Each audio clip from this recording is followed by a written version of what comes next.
Hello, salutations. What it do? Sadot the Gamer, off the do getting the vibes like a scribe. Let's get it. And welcome to a special episode of the AfterShow Podcast with myself, JayShockblast, sometimes the ghost of Casual Avenger. But we got a special guest coming through tonight. You guys know him as Mr. Marvel's Avengers himself, the best upcoming insider in the gaming industry, Miller Ross. He'll be joining us a little bit later to talk about Suicide Squad because he's got some info specifically about those story leaks that a bunch of man babies have been having a meltdown over. Turns out they're all bullshit. So we're gonna get in that. We're gonna get into the elephant in the room, well, more like a nuclear warhead, the biggest hack in the history of gaming. We're gonna get into all of the stuff because holy shit, that whole thing is crazy. But before we get into that, and before we say hello to the chat, what's up, JayShockblast? How you feeling, my friend? I don't care. I'm kidding. I do care. I do. You do care. Shout out to our biggest fan, our number one watcher, who is absolutely watching right now, my wife. 5 years today. I think that deserves It definitely deserves a round of applause. I survived 5 years. She survived 5 years. Fair.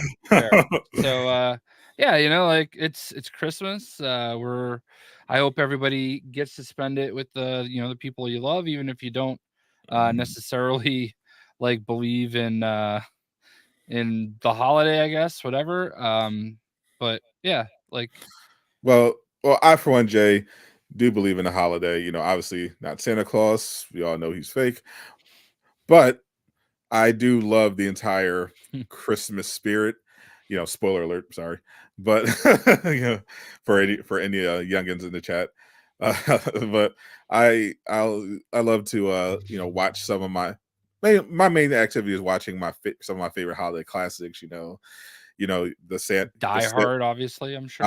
Obviously not, because I'm not a psychopath, but the Santa Claus, Polar Express, Christmas Chronicles recently was added to my rotation. Miracle on 31st. I'm gonna watch them all, and Home Alone's as well. I'm gonna watch them all. Have some nice, delicious cookies and milk, and just take it easy because it's been a crazy 2023 just in general. But this particular week has been absolutely wild. Me and you in particular have spent a lot more time on Twitter than we probably should because we just been going viral and getting caught up in all sorts of nonsense. Casual Avenger was saying backstage that I'm basically a magnet for the stupidest and craziest people on the internet, which is fair. I just had to completely nuke some YouTuber on Twitter just a couple hours ago. Dude, honestly, both of us dealing with some really weird YouTube beef. Caboose too. He had Caboose got caught up in some drama. This old OG, I guess Arkham tuber who I've never heard of, but he used to be big. He fell off, and he recently came up with some allegations that Caboose 10 years ago quote ruined his wife's Thanksgiving by apparently calling her the C word. and I thought from the start of it that was all he was talking about, but it got progressively worse. He spiraled out of control, and I was shocked. And the more he talked, the more he was treating it like he was an actual abuse survivor. Yeah, but the whole time refused to actually provide any evidence or whatsoever. He claimed he had all this evidence, but he was trying to be the bigger man. He just wanted an apology. It was kind of sad to watch. So before we get into it, let's say what's up to the chat. Let's see who was first this week. It was Tazzy. Congratulations, Tazzy. You beat Capte and Eastwood. Better luck next time. Congratulations on being first. And as a token of our appreciation, we will answer your question. Marvel's Wolverine does not have a chance in God's blue fuck of coming out in 2024. I'm sorry to say. Yeah. Well, what's up, everyone else? What's up, Steven? You got C Capte, Michael. What's up, Trinity Murray, Old Man Eastwood? Appreciate you staying up past your bedtime. Lucky Ray, Billy Finn. We got Arkham Official Spider-Man. Appreciate you. Appreciate what's up, Creepy Boss. Damn. Appreciate all y'all hanging out with some Michael Dykes. So we're streaming live right now on both YouTube and Twitch. So subscribe, do all the usual stuff that you need to do. We'll be, of course, if you're new to this, having a free-flowing conversation. But if you drop a super chat, we'll stop and check it out. Otherwise, we'll be mainly talking amongst ourselves. But when we spot an interesting comment or a comment made by one of our Backstage Pass members, we'll pull that up on the screen for you guys. Check it out. But we got a special guest, as we mentioned earlier, and he is arrived and in style. You know him from, most of you probably know him from the Marvel's Avengers community. He's also making a name for himself in the Suicide Squad Kill the Justice League community. He is the one and only Miller Ross. Hey, wait a second. I thought I saw like Oh my God, Parappa where the did I- Rappa. I did see that. That is Hey. forever. What's up? That threw me Okay, off. hold on. I think Miller is broadcasting live from VR. I am. Is my sound okay? Everything's good. Oh yeah, it's great. Your great. sound is perfect, and Perfect. I guess Miller is getting into the VTuber thing, and he's chosen Parappa the Rapper as his avatar. You can't knock it. I mean, can you blame me? I mean, Parappa the Rappa one is of the like all-time greats. Go-to whenever like people talk about like PlayStation exclusives or like whatever they're playing. I'm like, oh, you're gonna play Parappa the Rappa. So in the rain or in the snow, I got the funky flow, but now I really gotta go. One of the greatest lines in human history, as far as I'm concerned. So I love so many lines from that game. Honestly. Appreciate you for that resub Capte to the Backstage Pass ! Join if you want to become one of the cool kids. So Miller, I asked you to be on here in particular because I knew this week we were going to talk about Suicide Squad Kill the Justice League. Yes. You know there's been some there's always drama around that game, but in particular the game was surprise the theme of 2023 has been leaks, and besides devs losing their jobs, it's been pretty much leaks, and everyone was talking about the Suicide Squad leaks until the Insomniac stuff broke. But still a big deal. Obviously they weren't hacked, but they did have some story leaks go out there, and it resulted in a bunch of people, sending death threats to the devs, having a meltdown, saying, "Oh, they ruined Arkham, blah blah blah. Story is terrible."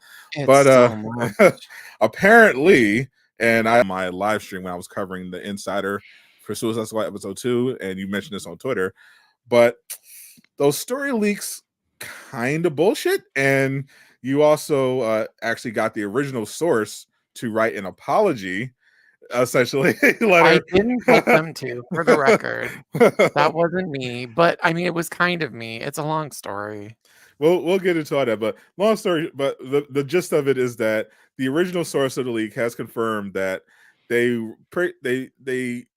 basically made a lot of bullshit up, and they took stuff out of context, and basically the way people think the story of Suicide Squad is going to play out is not pretty much all wrong. Either it's completely wrong and made up, or stuff is just completely taken out of context. So we're happy going here to discuss this situation and all the other stuff going on around the industry. But want to be clear, we're not going to talk spoilers. Whether it's for Insomniac's Wolverine or their projects. We're going to get into some of the topics that are of public importance that were revealed in the leaks, but we're not going to specifically spoil the story for anyone if that's what you're worried about, or if that's what you're hoping. We don't do that here. So this will be a spoiler-free discussion about all this stuff, but which is probably a first when you're having Miller on, but we want to respect the privacy and not go all crazy. So and real quick though, also I just want to say, like, for everybody that's watching, especially when it comes to the Wolverine and the Insomniac situation, that was not a leak. That was a crime. That was like a cyber attack, a hack. That's a lot different. So we are absolutely respecting them and trying to like stay away. There are some topics that obviously are pertinent, but we are not getting into that. But we're not talking about any Wolverine story spoilers. We're not talking about any upcoming Insomniac games, but we will have a conversation about some of the stuff that came out, like Sony apparently pressuring your studios to do layoffs, and some revelations about how they're going to try to monetize games going forward, with huge price raises and releasing games in parts, because I think that's very relevant to the public. But first, we'll get into the Suicide Squad stuff. Miller, let us know what the hell's going on. It's a disaster. I mean, I kind of saw it coming. I was nervous because, as the second preload started on the alpha, like the closed technical alpha, before they even went live, I had somebody sending me the build, and I dove in right away. So I had tea before the closed alpha even opened. You know what I mean? And I think people have been apprehensive about the premise for a long time, and I'm writing a piece right now about it, and one of the things that I find really interesting is, they had that big communications moratorium after the last delay, and it lasted months and months and months, right? Where nobody was talking. Yeah, it was and pretty much like 6 months. And now WB has a whole thing about Twitter. So, and that's their biggest platform. Like if you go on their Instagram and their Facebook, their socials are dead in the water, right? Yeah, even their YouTube, we're probably all of us, have bigger YouTubes than the official Suicide Squad one. It's not it's even then it's split up so much between the WB channel, this, and then some DC channel, and then the official Rocksteady channel, and even on Instagram too. I was oh, because if you search for Suicide Squad on Facebook, it gives you a health and safety warning, you know what I mean? Yeah, unfortunate. Which is a disaster. The most unfortunate name. By the way, Suicide Squad. It's not even that it's an unfortunate name. It's that it's such an oversight to let that happen, because this is why these big social media companies have open lines of communication to these corporations, and they can talk through things that are going to be an issue. And that's one of them. I'm sure WB had these conversations around the Suicide Squad movies and stuff, you know what I mean? Or at least they were a consideration. But this time it just seems like they don't care. But regardless, I think what happened was this lack of communication caused a vacuum to form. And so all of the interesting chatter is going super viral. Yeah. And you know what I mean? Because there's nothing, I always used to say with Avengers, somebody's going to be talking about the game. And I would say this within the context of their marketing is very weak, and they're not particularly active on social media and in general. It's there's people are going to be talking about this game. You can you have priority. You can be the one to decide what they talk about if you give them something to talk about. If you don't, they're going to be talking about whatever the topic du jour is of that day. Battle and you passes. lose control. Exactly. So it's been happening since the beginning. And I think it's the perfect storm of a lot of different factors. That obviously a huge one, but something that I didn't realize that I'm really now seeing what a challenge this is going to be for this game long term is that they have done outsourcing with this company based in Montreal. It's like Sweet Baby Inc. or something. Oh And they boy. do like narrative see, they do narrative outsourcing. They worked on Spider-Man 2. They worked on a bunch of games, right? No, the And Suicide Squad went with Sweet Baby. Oh no, not Sweet well, Baby. like for the Kotaku in Action crowd, that's like a call to arms. That's like, we need to mobilize. We need to get the troops together. We need to take this down because this is like, this is a certain racial group trying to destroy America. You know what I mean? Like they go Honestly, full conspiracy theory about it. Can you explain for those of us that have no idea what Sweet Baby means? so Okay, so Sweet- no. Hear me out. Because like It's a I'm two-sided lost. thing. It's a two-sided thing. So like if you remember Gamergate, right? Yeah. With this concept of like we need to like take games back from like the SJWs and the Anita Sarkeesians of the world, and like we need to keep games whatever they were or whatever. I don't know. And adversely, you have a group, especially too, I find, of like racialized developers, because that's who runs Sweet Baby, that are like, I wanted to get into video games to like make games that I feel like represent me, and those don't exist. So how do I make them exist?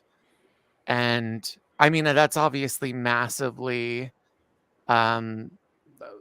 simplified, but I think to the extent that it like matters to today's discourse, that's what it means. So that you've had this Gamergate kind of has evolved over the years, and its current form today is mostly like a war against what in some countries is called like DEI, or like diversity, equality, and inclusion, or equity. And just the concept of diversity in general within the space of gaming. Basically, And Sweet Baby Inc. basically would be on the side of the people who boycott the Hogwarts Legacy, whereas the people who are pushing back fiercely against it would be the people who bought Hogwarts Legacy, even though they don't like Harry Potter, to own the libs. That's essentially what it is. Sweet Baby Inc. is a consulting group, and they, when they're outsourced to, they basically go over a game and make sure that it doesn't offend that crowd and appeals to their modern audience, progressive sensibilities, and you can usually see their handiwork. I was actually sort of surprised. I mean, I saw signs of it, but I was sort of surprised because I may or may not have heard dialogue from Suicide Squad from a hypothetical alpha, closed alpha, and from what some people may have heard and what I've been told, it was pretty funny and pretty good, pretty good dialogue. Though there is one thing that's been making its rounds lately, some controversy. Apparently, the Poison Ivy coming back as a kid thing has created this whole discourse, and because so on one side you have people who are mad that it's not adult Poison Ivy, but on the other hand you have people that seem to think that scene between Harley and Ivy was creepy, or in some type of way, which I didn't pick up on at all. They were trying to imply that it sounded like Harley was like flirting with kid Ivy or something, but I didn't get that vibe at all. I didn't either. And I think from like a data mining perspective, like a lot of that interpretation is like outside knowledge, is like in different interpretations, a different incarnation of Ivy has been romantically involved with Harley, but like canonically it doesn't make sense that they have any romantic connection. Right. It's been implied that they were friends, like between Origin and Asylum. And from what I understand, that's what that's referring to.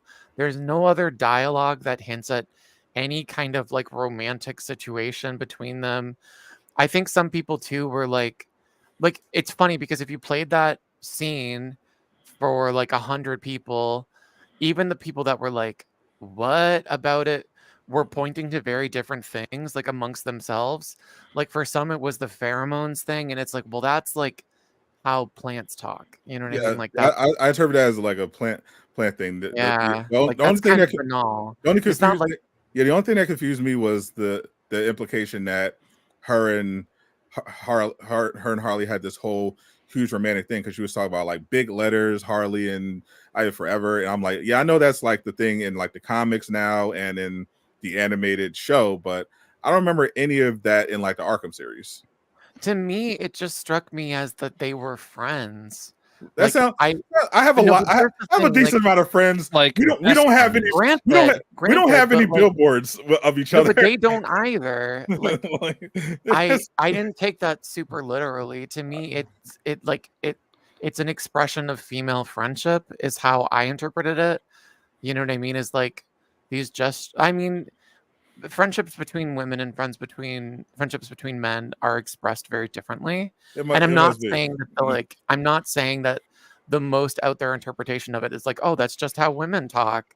But like this sense of like, hey, we're friends forever. You know what I mean? Like that's instilled in women from like a very young age, and like, you know, friendship bracelets and shit, like BFFs, like that forever energy to friendship is very Even that felt like a stretch. Like I thought it was romantic, but even like best friends, that even that felt like a stretch based on what I thought I knew about. I'll tell you, like, if it's intended to be romantic, if it's intended to be a sign of like, I mean, not like, you know, an expression of current romance, Of but an course. expression of like, you know, do you remember us together? Like, if that's the implication, it's the only one that I can find. You know what I mean? And I would think that they would lean on that consistently if that was the idea. I think it's just unfortunate. And I'll tell you, as far as like my interpretation of Sweet Baby goes, to have like a narrative consulting firm, Christ, I would hope that they would pick up on that. You know what I mean? Like that's something that maybe then you could flag and be like, some people might take that the wrong way. Some people with a malicious intention might twist that. You know what I mean? Like you've sort of created an opportunity for them to do that as this is presented. That's why I didn't need And that's why I didn't need to consult the AfterShow podcast instead of Sweet Baby Inc. Because me, Jay, and Casual can tell them exactly what they need to do to avoid all the necessary landmines and make sure that their game goes over well. I mean, you could do that, but it would be much better to hear their ideas, be like, that sounds great, and then collect the check. So it's like that sounds like the route they went, and success. But yeah, so now there's really, I think the thing that the story leak did was sort of put blood in the water. Like, I think that you can patch that. Like, I think it's very easy to explain. But I think what it has done is because, like, even, I mean, I was saying before most people had even read the story leak because I saw it pop up on a Discord. I'm like, listen, like, there's a story leak going around. It is like XYZ. It's misleading. Da da da da. And I feel like that spread so far that regardless of whether you can like explain to people that it is, I know that I'm droning on. I'm sorry. I took up No, off you're from good. work. I'm so tired. You can explain to people how it's misleading and you can sort of fix that. But what you can't fix is like you can't completely heal the wound. Like the Correct. public perception of the game is damaged. That leads into then this conversation about Harley. And a lot of that comes from like not people that really genuinely believe that, or that like 100 people signed off on that interpretation of these characters. You know what I mean? Like I think they genuinely are just sort of making that argument to continue to damage the game because for them it represents the latest battlefront in the culture war. Yeah. And you know, it's The Last of Us 2. It's many games that have filled that role over the last 5 years. Spider-Man 2 was was Yeah. front and center in the culture war. You know, it was about Mary Jane's face, and then Yeah. once the game actually came out, you know, it was about all the shoes. the side missions. Yeah. So I want to like talk about, you mentioned earlier about how there was these months of silence. It feels like the general perception was steadily climbing up until this week. Like, and then this week it feels like shit just hit the fan. Yeah. Yeah, I mean, I think that's fair. Honestly, it's just what gaming is at this time. Is like we and when I say we, I shouldn't even say we, because I'm honestly we're not included in that. But you have a subsection of people who are just dedicated to having a miserable experience on the internet and with gaming. The high rulers of the world. I mean, Hyrule is an agent of chaos. You know, it's like that's more fun. This stuff is like super weird. So it's like no matter what it is, no matter what they show, no matter what they didn't show, no matter what they say, no matter what they don't say, there are people who are waiting to twist whatever they get, whatever they don't get. Oh, if they don't speak, oh, this marketing is terrible. They don't know what they're doing. We should have heard something by now. And this, that, and it's like when you have a conversation with those people, they don't understand how marketing works. They don't understand how corporate works. They don't understand much of anything. They're just saying words, and nobody's right there to tell them, hey, that's wrong, or interjecting like, you actually sound dumb, bro. Like that doesn't happen. So they share that thought. Other people hear that thought, and they intake that and be like, oh, it sounds right to me. Nobody said it's wrong. And now you have an echo chamber on the internet of just nonsense. And that's sorry. No, you good. It's literally just what's happening game after game after game. So I literally made a post about Wolverine about to get hate, slap a couple hours on that. The game fully leaks, and now this is Wolverine is just slashing and all this other crap, and they're boring. This is just a reskinned Spider-Man nonsense, bro. Everything you're saying is dumb, but we gotta say it because that's what we do for gaming at this point. Yeah, pretty much. I think the only reason why there was like this lull of Suicide Squad that seemed like it was an upward trend because they just didn't have any ammunition. Like they had a decent comeback with the episode 1 of the Suicide Squad Insider. Then they had to close alpha, so people actually got to play the game, and that completely changed a lot of people's minds. It would have been even better if they were allowed to talk about it, but because they weren't, it didn't spread as much as it should have. But there was really nothing much to say. Then they had the trailer at the Game Awards, and then they announced that they were listening to the fans and doing an offline thing. So they really had no ammo until someone dropped that fake story spoiler, and then all of a sudden, oh yeah, I knew it. There it is. Suicide. Here we go. Suicide Squad. That ruining the Arkhamverse and Kevin Conroy. Blah. Yeah. Man, we're gonna get into that for sure. One thing that Casual said that just like gave me PTSD a little bit was the marketing bros. We all remember the bad marketing bros, right? So then we get the game and there's actual freaking marketing with Adidas. And I understand there are people that don't like the skin, but there were also people that freaked out because God forbid they make a pair of shoes and a freaking pair of shorts and a freaking t-shirt that looks like one of the suits that an Insomniac designer made. Okay. Like God forbid they do that and market the game to a different subset of fan base. Jay, I need you to be honest with me, Jay.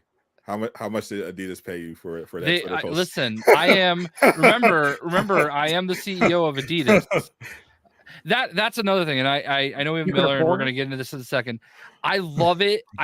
This has happened this week more than any other week I've seen. If somebody is on that like bitch fit side, okay, every single one of them, bootlicker, shill, you got paid. How much did WB pay you? Like all of them. Oh, you're just dick riding. There was literally so many of these NPCs saying the same thing. I was actually able to put together a compilation in like a literal minute of people saying the same variations of the exact same comment. I have it right. Actually, have it right here. This is literally NPC bot behavior. It's funny. Like it doesn't matter. Like it doesn't matter if it's Rocksteady. It doesn't matter if it's Insomniac. Like it's the go-to now. Yeah, a bingo card, exactly, Hoarder. Like I saw King Greek getting attacked for it. Like it's just funny. Like it's just so Doom funny got attacked for it. Yeah, like Greek, all of us got it. Lejeune, they have been fighting for their life in the comments for the past week. And it's like it's so crazy because like all you have, like the tweet that I made that like kind of made the rounds was the Deadshot skin. I guess it's Wayne Tech. Is that what it is, Miller? Yeah, you just like the Wayne Tech skin. I'm like, I just like the way the suit looked, and oh my god, I ruined so many people's day by saying this suit is fire. No, it's ass. It sucks. Shill, dick rider, bootlicker. To be fair, you are on the board of directors at WB, so I mean that is fair. I understand. And I am expecting heavy fines from the SEC for my flagrant disregard of the laws of this fucking country and never disclosing all that literal non-money that I get. Yeah, well, as long as you acknowledge that you made a mistake, Jay, and we'll going forward explain exactly how many bags of money they're paying you per Twitter post. you know, just for the sake of transparency. But yeah, it's like honestly, like now you got people who were actively like now the narrative has changed into where Spider-Man didn't get hate until after the game released, and it's like, bro, you people were criticized and scrutinized and hating on everything we were shown prior to the game's release. I was keeping track of it. They're not innovative. They're not doing anything new. It's the same old game. The marketing sucks. It was a DLC. The water didn't look right. Yeah, they're gonna ruin Venom. All of this stuff, but that doesn't quantify as hate at this point because Spider-Man was beloved. Who hated Spider-Man 2 before it came out? It's like, okay, bro. And now you're doing the exact same thing with Wolverine and Suicide Squad and whatever other game you can get your hands on. And they're committed to it. Like I'm looking at people's replies like, oh, I'm gonna hate on this game no matter what. And that. It's like, bro, this is what you're doing with your life. Dude, you know what's great? The innovative one kills me. The people are like, oh, Spider-Man isn't innovative. Like, what the fuck do you want him to do? Like, shoot webs from his dick? Like, somebody's like, oh, why did it have to be in New York again? He's from New York. Where do you want him to be swinging through Paris? It makes no sense. Innovation pisses people off because, like, you put in the glider and then everybody's like, well, that doesn't feel like Spider-Man. It's like, well, like. Apparently they also don't want Wolverine to use claws because they're complaining about the leaked pre-alpha gameplay and say, why does it look like that? Why does Wolverine just using his claws? Where are the combos? Like people are fucking stupid. I'm telling you, they're taking turns with the same brain. There's one bad brain in rotation, and people are passing that to each other. And it's just so funny. And like we've talked about this behind the scenes, and like even my friend earlier this week, I actually had to text my friend Tim. Because he's like, dude, you can't be fighting with these people. He responded to one of my tweets. And I'm like, Tim, please, you don't have to do that. Okay. I know what I'm doing. All right. I understand that this is probably not the greatest thing. And I don't necessarily want to do it. But like sometimes I just have a funny response and I can't help myself. And it hurts them so badly that it turns into a thing, you know? And the amount of people that like have to have the last word is hilarious. And like that's crazy. I can't handle that if I'm being honest. When I know they want to have the last word, I just start saying stupid shit to like not let them have it. Yeah. So I don't have that in me. Miller's been going through it as well. I just thought. Oh, I've been going through it for like a decade before you guys ever even met me. I've been in this cycle since I was like a teenager. But now that it is funny. Like you mentioned this, like it's pretty much the Miller cycle. Like pretty much most people know that you're reliable, but but we'll go through the same cycle with like every game where you basically are, or you have basically people without evidence saying, "Oh, Miller doesn't know what he's talking about." Yeah, no. Like, I mean, I don't like tweeting about this shit because it's like super meta and shit. And like, I like meta if it's funny, but meta if it's like serious or whiny, I think is like anti-content. Like, it's boring, like on Twitter. But I mean, here is a good a venue, I think. Like, I've had people fucking in the last month be like, "Oh, Miller never had any inside source. It was like all just data mining." Like, And Miller got like most things wrong, and like, or like Miller got like one thing right. And it's like, I mean, I really meant it best. Like, I really said it best when it was like, no matter what you type, you will never completely win because some people can't read. You know what I mean? Like, this is they're gonna think, 100% true. yeah, they're gonna think you Bro. said whatever they want you to have said, and there's nothing you can do to dispute that. Like, Media literacy is in the toilet right now, bro. Like I I think see it just general 24/7. literacy, Just frankly. not even not me. Literal Miller's right. Literal actual literacy. People on Twitter cannot read. That is the only explanation. It's like they don't read what you say, they paraphrase what you say into something that fits the argument they want to have. And it's like, that is so weird, bro. I said exactly what I said, so you're saying this. No, I said what I wrote, bro. Like, what are you talking about? the complete opposite of what you actually said, and they will insist like the whole with the whole Baldur's Gate 3 controversy. There are people convinced that I was just sitting here saying Baldur's Gate 3 is the worst game ever, and Spider-Man 2 should have won Game of the Year. When there are totally baiting. Where it was hilarious because there were literally people who were so triggered that, I'm sorry, Baldur's Gate 3's combat looks boring compared. It's always going to look boring compared to Spider-Man. There's nothing that's going to change about that. It has but that's fine because that's not why people love the game. But people were insisting that I was saying it was a terrible game when there are literal tweets of me saying, "Oh no, Baldur's Gate 3 actually totally deserved Game of the Year." I think the whole Spider-Man 2 got robbed thing was overblown. It realistically was not going to win Game of the Year. It didn't really have a chance from the start. So I feel like people are wasting their time there. But the interpretation was that, well, obviously he thinks Baldur's Gate 3 is terrible, terrible, and the worst in a trash dice roll game. I'm like, sure, bro. But like, why do people give a damn about the Game Awards? Like, they don't. The Game Award. This is the only reason people watch the Game Awards is, one, because they want to see the premieres. That's like most of the people who watch, and then you have the console warriors who just want to watch because they want to see how many awards their side wins so that they can rub it in the other side's face. And then there's a small percentage who actually values the award show and wants to see who wins. It's not, most of it has nothing to do with the value of the actual show. I hate people, but like, I mean, specifically as it pertains to like the awards themselves, like half of the games that win like don't make sense. Like, I mean, I'm just gonna put it out there. Like, there's very little regard for like what is actually the best.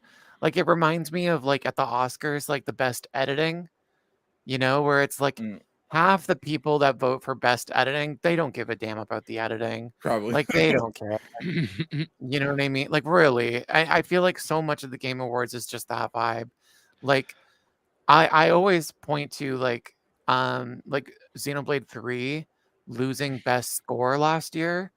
Like, they built like a game around music. They like made their own instrument for it. Like, and it's like some of the most talented composers in video gaming history working on that title. And like, granted, it got nominated. Like, I think there's something to be said about the nominations, but like, it was never going to win because I don't think people care. You know what I mean? There's just not a serious regard for like this empirical correctness of the awards. Like, I don't think people give a damn, frankly. I think they just want to vote for their favorite game, and that's cool. But like, in the case of the award show, MTV Movie Awards, in the case of the Game Awards, that's why I think the whole thing is more. I really don't take it that seriously because there are people who really, and developers who really like appreciate to be nominated, but I have a more realist approach how I look at the Game Awards. I don't look at it like it's the Academies or the Grammys or even the Kids' Choice Awards. To me, it's just like 3 hours of just overt product placement. Like that's the majority of the show. Like when you tune into the Oscars, there's not like 2 hours worth of trailers of upcoming movies. It shows that it's just there's can literally you imagine that like though? just, like yeah, any can you other imagine? industry was In as any other award commercialized as gaming. and any other imagine if you tune in to the Grammys, and literally every few minutes there's a trailer for an upcoming album. But don't they have actual commercials during that?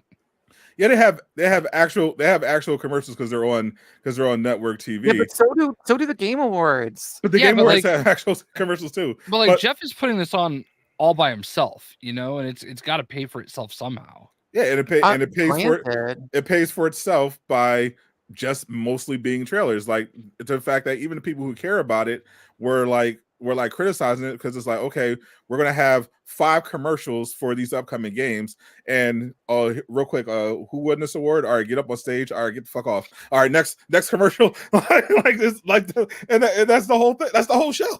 I mean, that's the appeal of it. As we know from personal experience, gamers will literally sit through quarterly financial reports at 3 a.m. for the hint of some gaming news. So it's like, the game twice, by the way. And I think it's morphed into this a little bit more now because E3 is gone. So there's like twice a year. There's during the summer around when E3 would normally happen, and then there's this end of the year award show, which I think people look forward to it though, just to see what could get announced too. Like, we all talk about, what do you think we're going to see tonight? And that's a big deal. Yeah, that's what it's all about. It's about what's the word, what game that we saw before is going to get an update. What world premiere game is going to get announced. That's what a majority of people are tuning in for, and it makes perfect sense. But that's why I don't regard it as like a proper award show, because that's really not what it is. Like, it's not the Golden Joystick, I feel like, is probably a more award show for gaming, but the Game Awards to me should be just basically E3. But I'm trying to think of artistic mediums in my head that could work in the Game Awards format, and the only one that I can think of is porn. You mean Twitch? Here's one for you. Let's think about the Heisman Trophy. Okay, I know you guys aren't necessarily sports ball people, but they have this whole show around the Heisman Trophy, and I want to bring that up because of two things. Number one is brought up I don't think these people even care about this. Well, for the voting for the Heisman Trophy, when you have a vote, you always have a vote, and there are people that vote on the Heisman Trophy that haven't covered the sport in years, and they just pick somebody. So there's that, and that kind of goes into the voting for other award shows and stuff of that nature. But the Heisman Trophy is literally, all right, here's 4 guys, the best college football players in the nation. One of them's going to win, and they stretch it out to an hour, and there's ads, and there's interviews, and there's this, and there's that. So it's a thing, and these things, it's a business, and I think for those companies that pay to have their trailers on, a lot of them, it's a huge deal for them. That's why they drop the bag in Jeff's desk, Yeah, for sure. I'm not knocking Jeff's hustle. I do feel like a lot of people do though. Honestly, I think they have some points, but my biggest criticism of the Game Awards really is is this the thing that needs to have that format? You know what I mean? Like, yes, there's all these trailers and they're very important for the industry. Like, undoubtedly, it's very difficult to get noticed in gaming. There's too many fucking games. Like, it plays a very vital role in that ecosystem. But I mean, like, when we had the E3s, when we had the like trade shows, I feel like play a bigger role, like and a better create more opportunities for the industry, for networking, for like being able to present playable sections, so you get like more press from it because people can write impressions and and you can do closed door stuff, like to just have like a get dressed up, look pretty, sit there in a room for 3 hours. Like, is that really the best for the industry? Like, I don't think it does either thing particularly well. It doesn't. I mean, it gets the job done, but to me, Summer Game Fest is more like what you're describing now. That's like where that comes in, and the Game Awards acts kind of like now an extension of that, where it just does the same thing, but just adds the award show and subtracts the trade show element. So you're still getting getting the trailers, but in between you're getting people announcing awards and getting 30 seconds to give a speech. I will say, as someone that's been to both E3 and Summer Game Fest, I can definitely compare the two. And like E3, obviously massive scale, and that is absolutely was the industry event. It was more than just the conferences. There was all of that, opportunity to play demos and meet with devs and stuff like that. Summer Game Fest, like the event itself, like that everybody sees, was one thing, and it was cool. And there's a lot of opportunity before the show and after the show to mingle and meet with people. But there's a lot of fans there too. But there was also play days, which was like an invite only thing at an offsite where they did have a bunch of devs there doing demos. That's where I got to do that Armored Core thing, where they put me in that video. That was hilarious. Yeah. And then proceeded, I scared them off apparently, because they asked me to do the video. Never give them a code. Never sent me the game. And by the way, I never bitched about it ever. Like, I see people like all the time complaining about stuff like that. Like, I laugh about it now because I think it's kind of funny. But I probably would have really been terrible at it. So, definitely.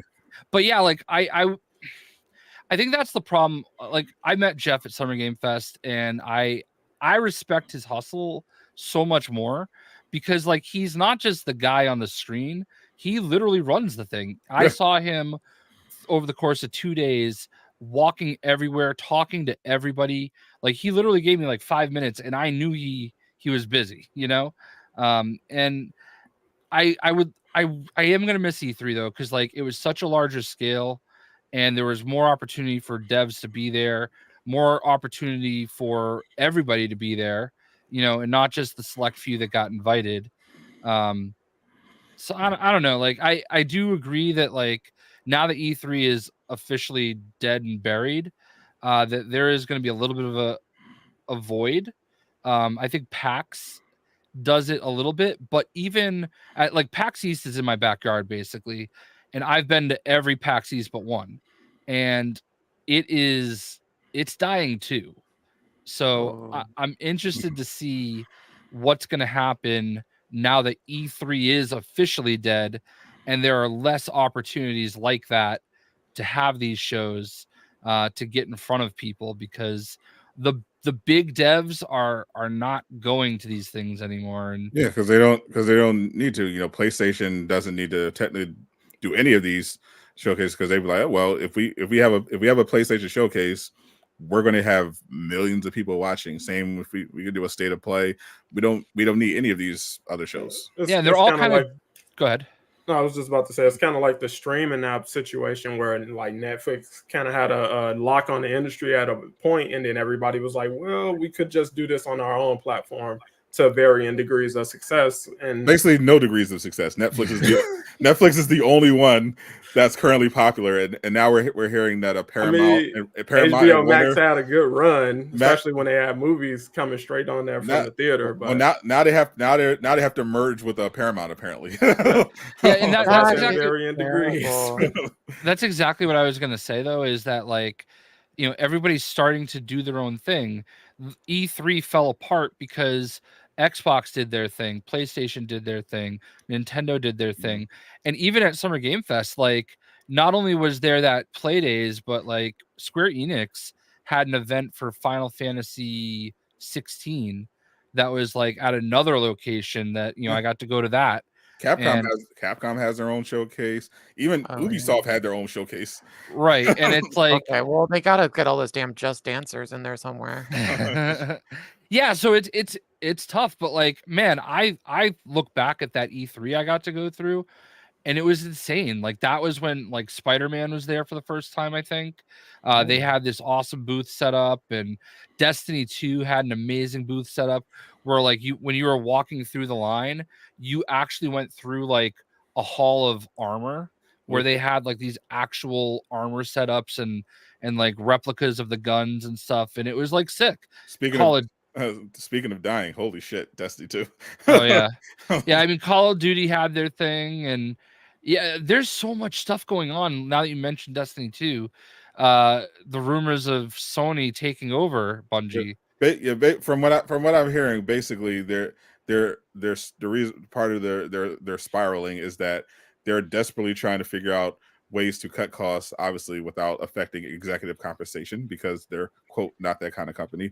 but they're trying to avoid the clause in their deal where if they fall below a certain threshold, then Sony basically takes control of Bungie, and the management wants to keep control as much as possible. So that's why they're throwing in all these microtransactions, trying to laying off employees, trying to figure out how to cut costs and just pray that their next Destiny DLC hits and their new game that they're working on hits. Otherwise, they're cooked. How can you save Destiny 2, Miller? Make Destiny 3. That's the answer. There you go. That's what they did to Destiny 1. There you go. I mean, it really is that simple. Yep, that's the answer, and that's why we see these cycles and these like it's very rare that you have a living game that can stand the test of time, and the ones that do are generally MMOs. True, and recognizable IPs. You know, that's the interesting thing, and this will transition us into a little bit of the Insomniac stuff. But what we're seeing is that the gaming industry is kind of basically becoming the movie industry, Hollywood, where we're at a certain point, and we can blame the MCU for this in part, but it got to a point where instead of just creating, pushing the envelope, creating these good original, movies that not necessarily big, it became an arms race. Well, we got to have. Well, you can't have it unless it's a big blockbuster. It's got to have a cinematic universe. It's got to be a big franchise. So now is the point where you have the only really movies that are getting greenlit is either got to be big, massive, $300, $200 million blockbuster, or it has to be a recognizable, adaptation of an IP. I mean, look at the movies that made money. The over last year, you had Barbie, but the Marvel, you see the Marvel stuff, that's what they're sticking to with Disney. But Disney's original attempts to get the original, Pixar stuff like Wish and Strange World completely fumbled. I mean, their one project that made money was Guardians of the Galaxy 3.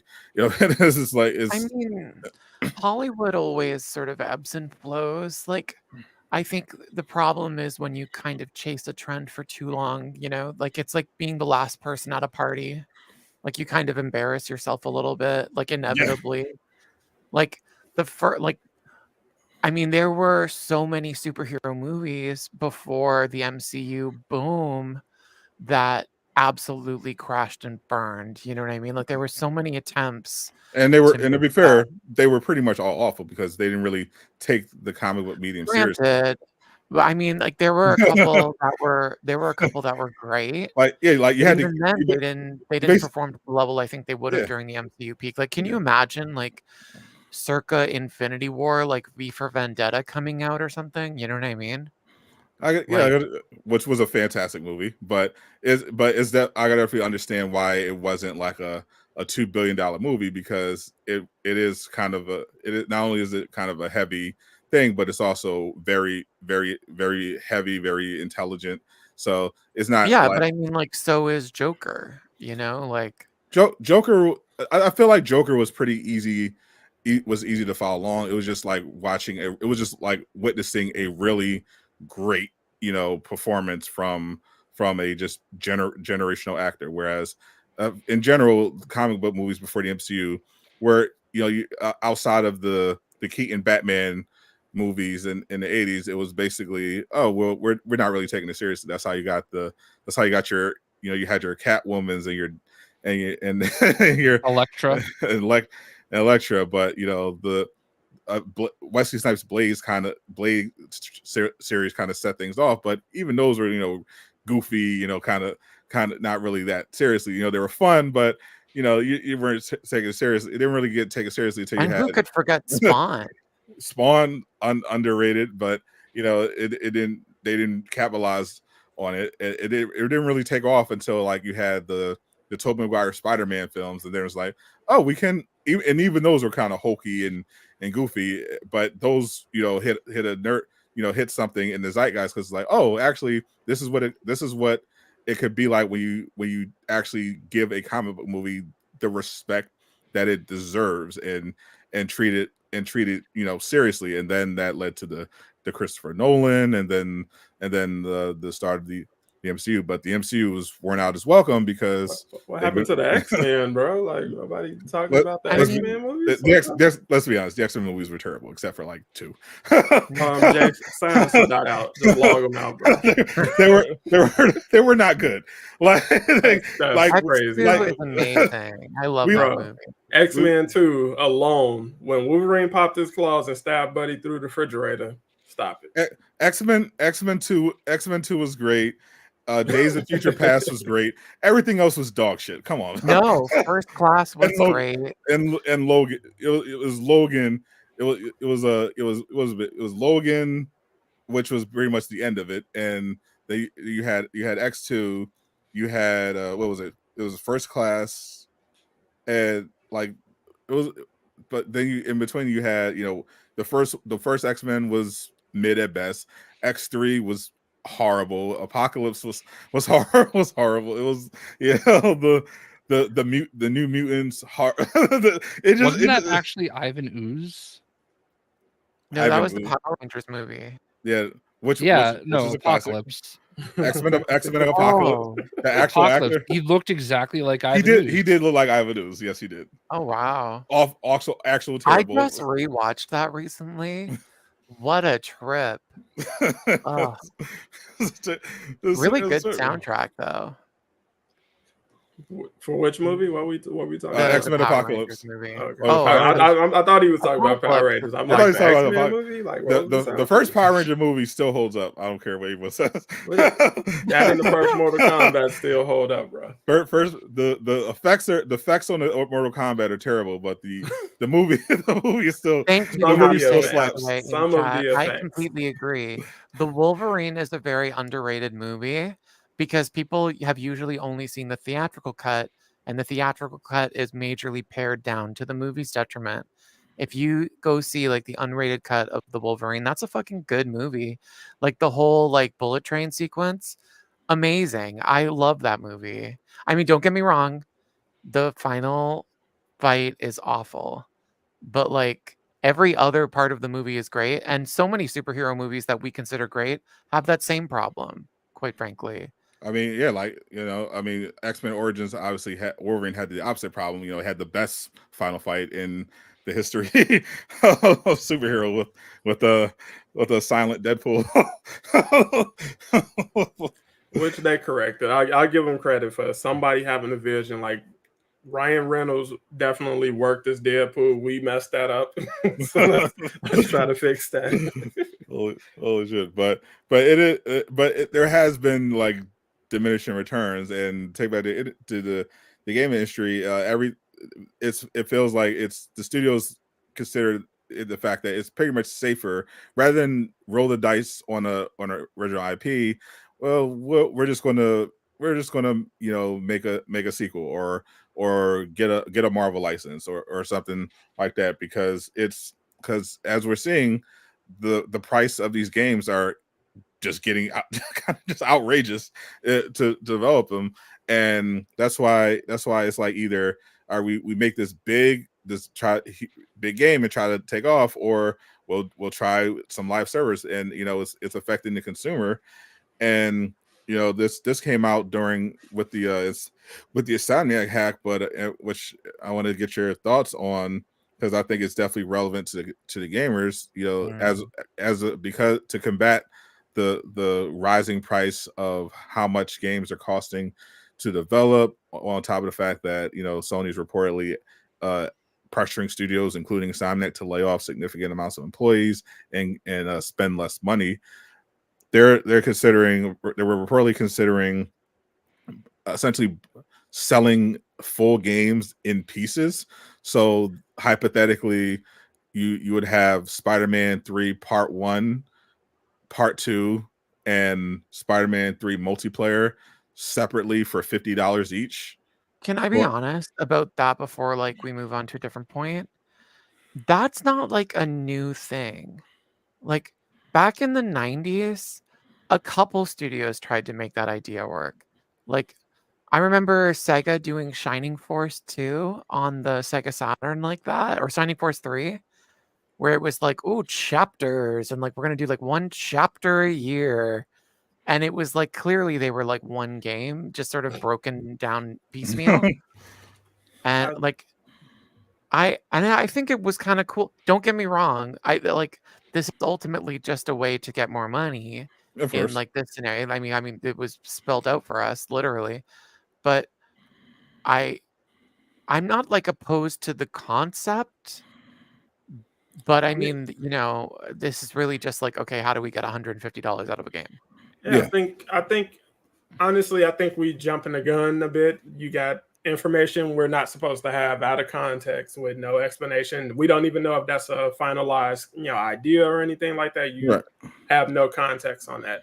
But if that's what you said, no, go ahead. Sorry. No, I was about to say if they're trying to figure out what they can do in the industry where you're seeing a hate campaign against every game that's announced ever.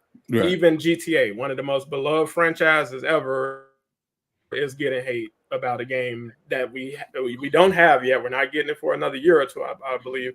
But it's people were complaining about the lack of news, and now they're not impressed with what they saw, and just nonsense, because that's gaming right now. On top of the fact that more and more studios are laying off masses of developers and community managers and all of that stuff. So they're trying. You have to be innovative. You have to figure out some way to innovate the industry for your studio specifically. Just to stay in the game. 10, 20 years ago, it used to cost one JayShockblast money bag to make a game. Now it's 2 and 3 money bags, and it's that's hard to figure out. And that's exactly what I was gonna say, because I don't love having all this Insomniac stuff out there, but one thing that did seem to come out is that it costs over $300 million to make Spider-Man 2, and that's more than it costs any of the Spider-Man movies to be made. And if you think about it, though, it makes sense. I saw Jason Schreier kind of break it down, and it's if you assume that these employees are making an average of $120K a year, which is cost of living in California. Yeah, unfortunately, California. And you say there's 500 people working on the game, and if you look at the credits, that's probably about right.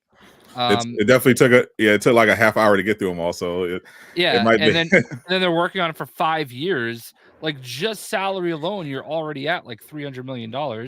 That doesn't include any overhead, anything, you know. So like, people complain, this is a $70 game and it feels kind of short, and it's like, but I heard, Jeff Grubb they were actually kind of discussing this on their podcast on Thursday, because it's like, that is a valid concern of, what do you do from here, because he made the point that gamers are, basically a lot of gamers, especially on the PlayStation side, have these, expectations of what a game should look like. They want it to look certain, at least the idea that they think is that gamers expect a certain visual quality, and they're just trying to push the envelope. But when you look at Spider-Man 2, and you hear that figure, it doesn't necessarily translate to what you actually got to see and what you got to actually play. And we saw just in general with the PlayStation 5 generation, a lot of gamers have noticed that the jump from PS3 to PS4 was not even close to the jump to PS4 to PS5 in terms of graphics. You haven't really had many games so far that released on the current generation of of new consoles where it's like, oh man, that's so much better than the PS4.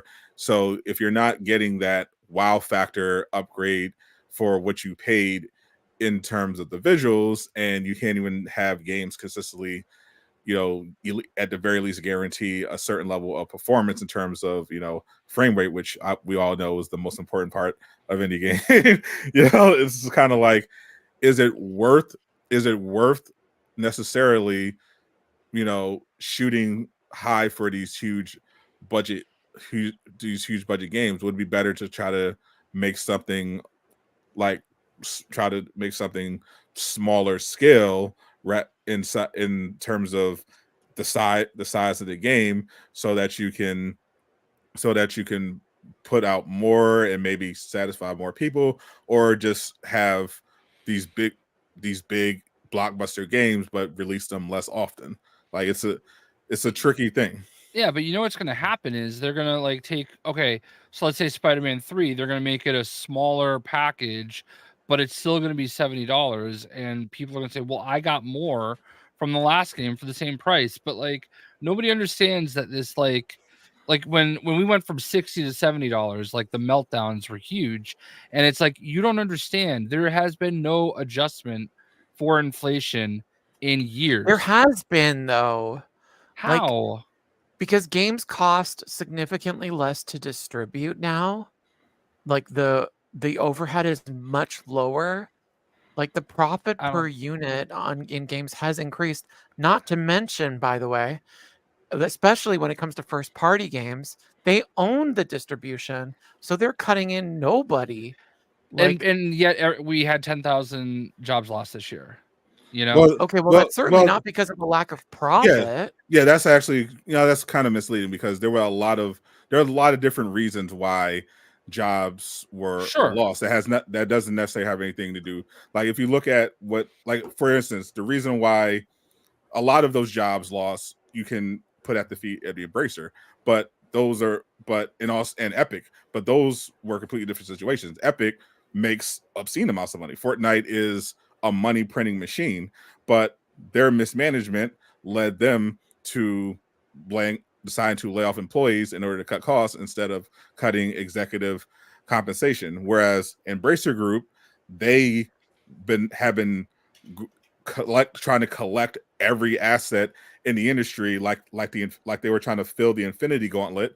And when their $2 billion investment from Saudi Arabia fell through, they were left holding the bag with nothing to show for it, because while they were sitting on all these assets and waiting for all these games that they had purchased to come to fruition, the games that they did release, namely Dead Island 2, which was a really good game, didn't sell, crazy amount.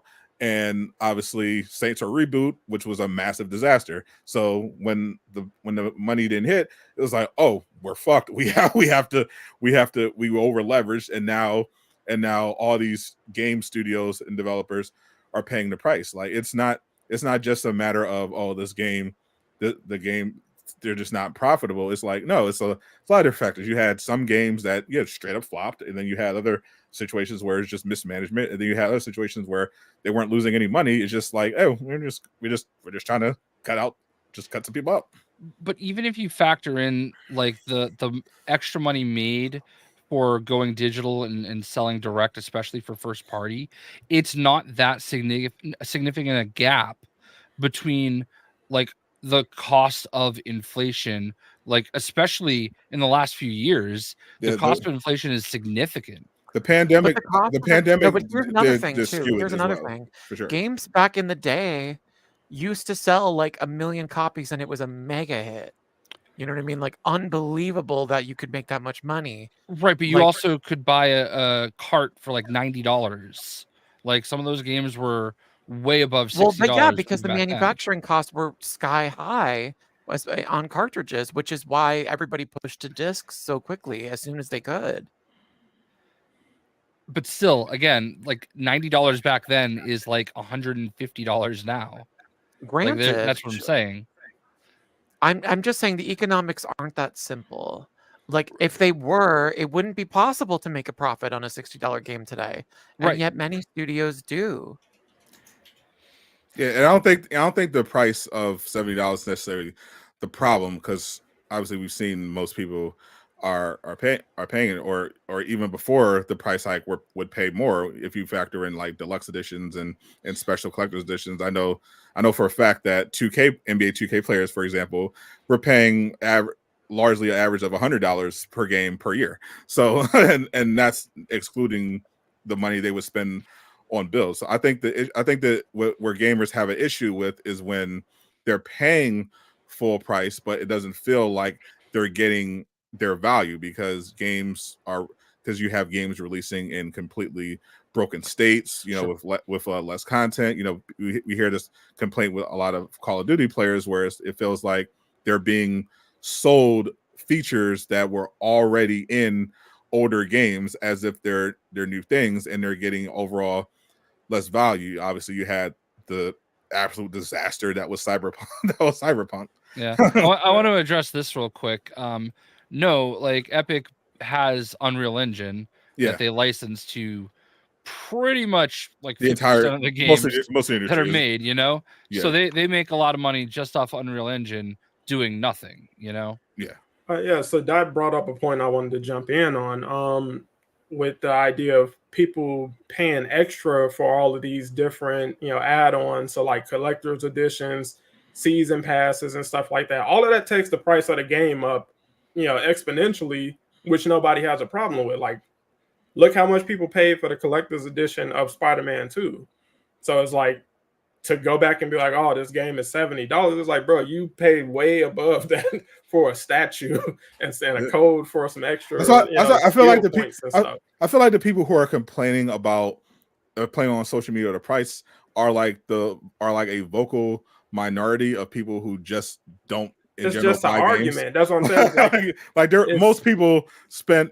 Like I guarantee you, there's not a single person that bought the collector's edition of Spider-Man 2 that was complaining about the idea of spending $70 on a game. Like that. Right. Most of those people are the ones who are like, well, why do I have to buy skins, or why do I have to buy a battle pass? It's like it's always some kind of weird argument going on. But going back to the concept of actual studios having to factor this kind of stuff into their financial planning and things, it's a hard chair to be in, especially in the current climate of the industry. It's like, you could be doing fairly well on paper. So, hey, we work for Epic. We're doing good. Oh, we're getting, pink slip papers because it's over for, reasons that have nothing to do with our game success or the company's success. And it's like, you can't, what do you do with that? You know what I'm saying?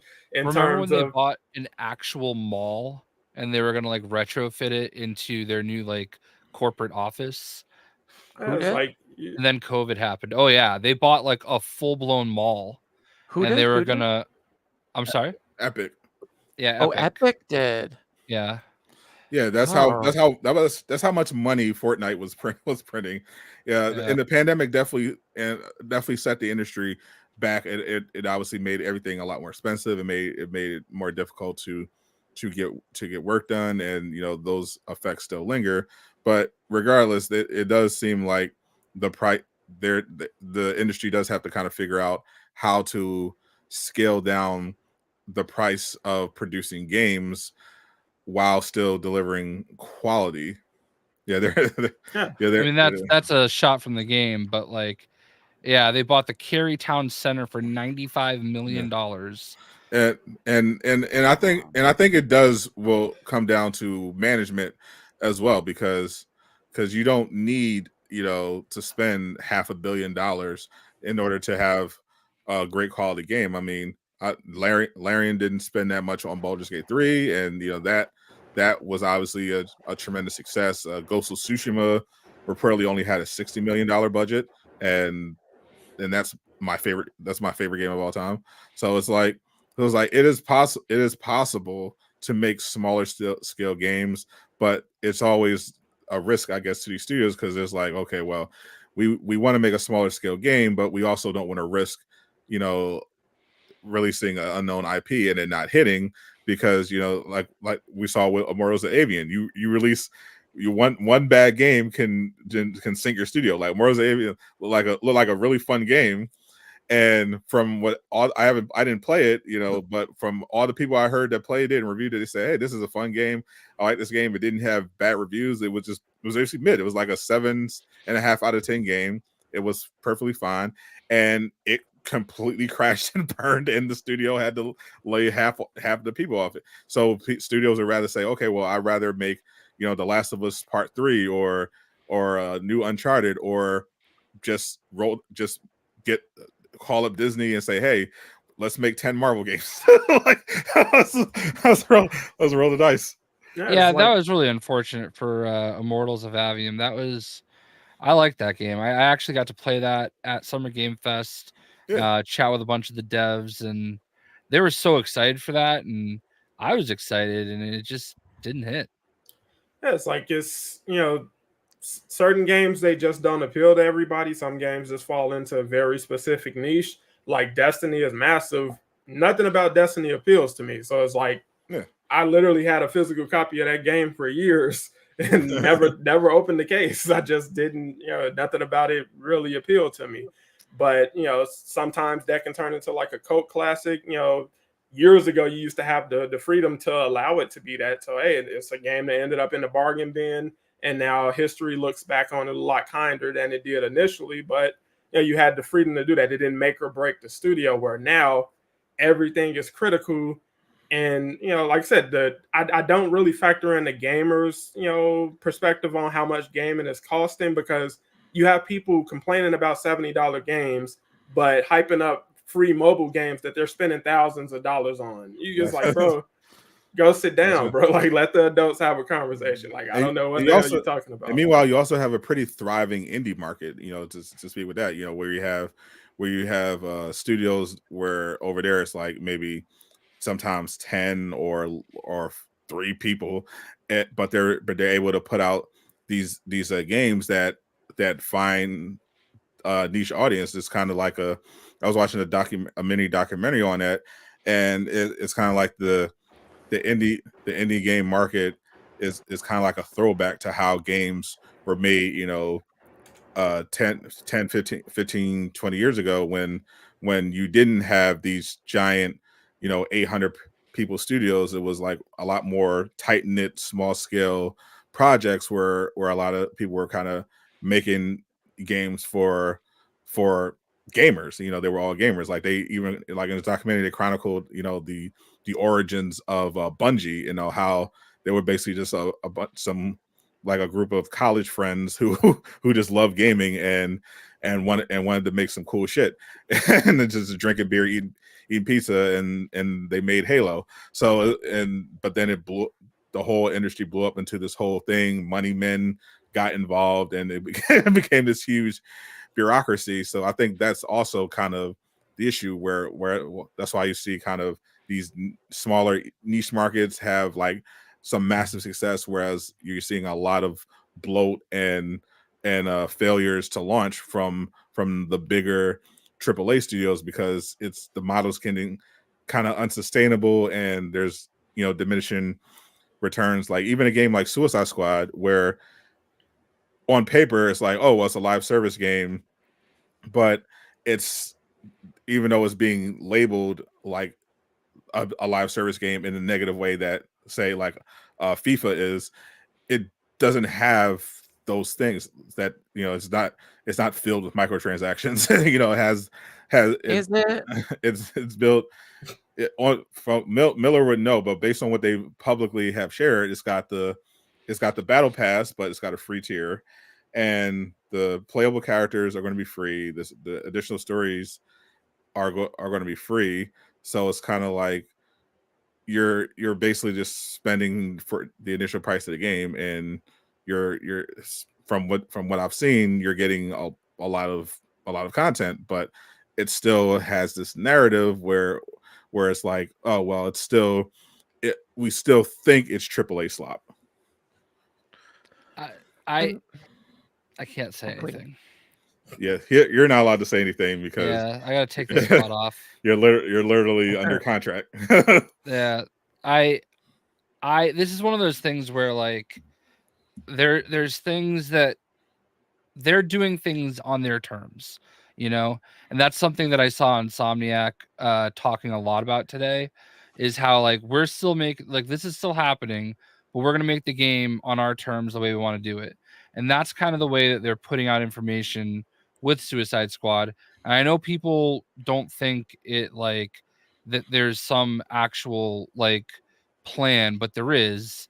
And there's just, I know Miller knows that there's stuff that they haven't really let out that is going to make their life easier in a lot of ways once they get to that point. And unfortunately, a lot of us are just not in a position to do anything. You know what I mean?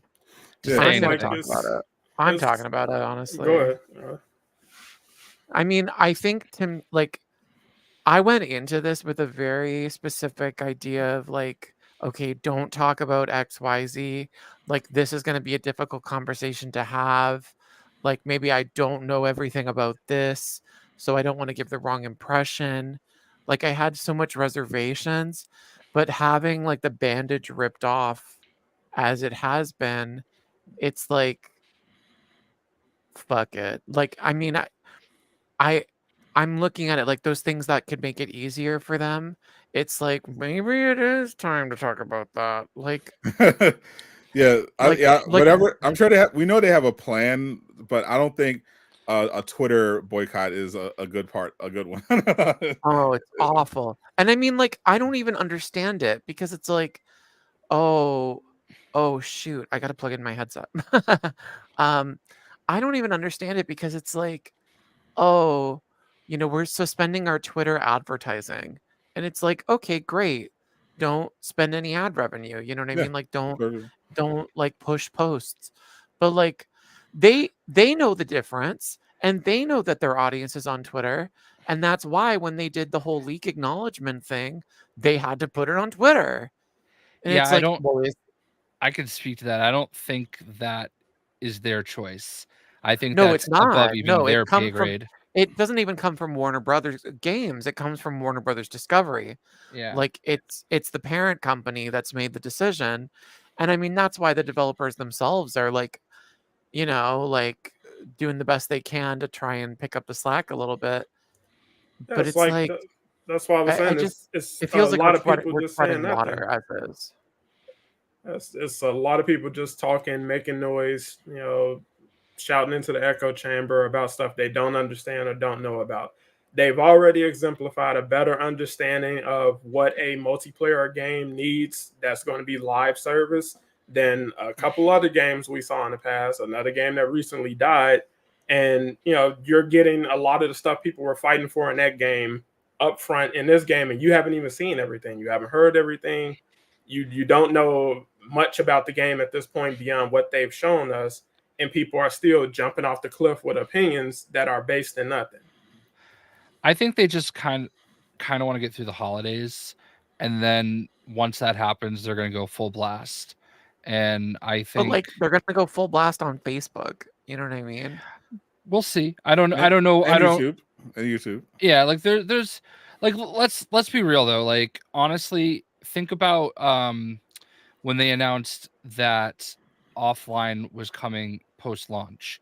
That happened on Discord, and it was everywhere within 5 minutes. Yeah, that's what I was about to say. Like, you got the creators are on Twitter. They're going to make posts about what they see and what they share on Twitter. So it's like, you're still going to see it on Twitter. It's still going to go viral on Twitter from multiple sources. Well, so it's not in spirit, I guess.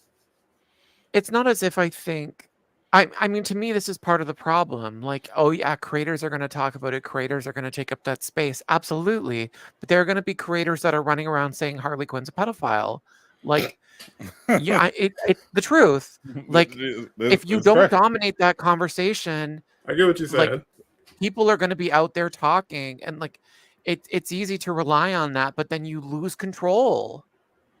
And it's not like it has a ton of content creators that are covering it spread around, but it wasn't like a big story, not as big as I thought it should have been. Like, went out because I was looking around for it and seeing what the coverage was like, and people were barely touching on it. I made a video about it, but it was barely anything. Like, I saw on Twitter, Caboose and Arkham videos tweet about it, but it's like I still have people that think that the game doesn't have an offline mode. Come to my a lot of us. But I think that would still happen whether they tweeted it or not. Like, they officially tweeted. There's always going to be that, but it's been clear, like, whenever they come out on that Twitter and they're more active, for better or worse, there's more activity. Like, when they made that Twitter statement about the leaks, all of a sudden that whole thing about the story leaks that was bubbling, all of a sudden took way off. It's like, oh, see, they said it's real,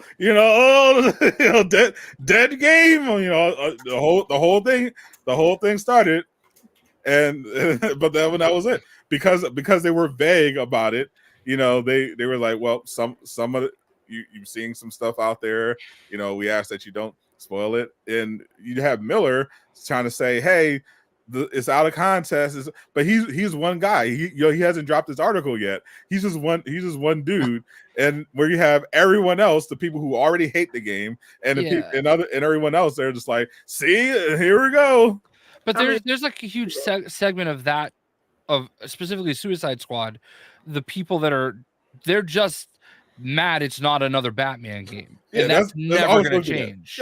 There are always going to be those people in bad faith. That's why I'm saying, like, you can't really expect to rely on content creators to cover the slack, because from what I've seen, they haven't recruited that many, and there are a lot of content creators who are either on the fence or overtly have taken it's more profitable for my channel to shit on this game than to say nice things about it, which is true. It's only just beginning. I'm sorry, like, it's I hope it's going to get better, and I'm going to do my best to make it better, but even if I do, it's also going to get worse. It's not going to get better. Like, we talked about that earlier in the stream. Like, these people, you're dealing with people with low comprehension and low literacy skills.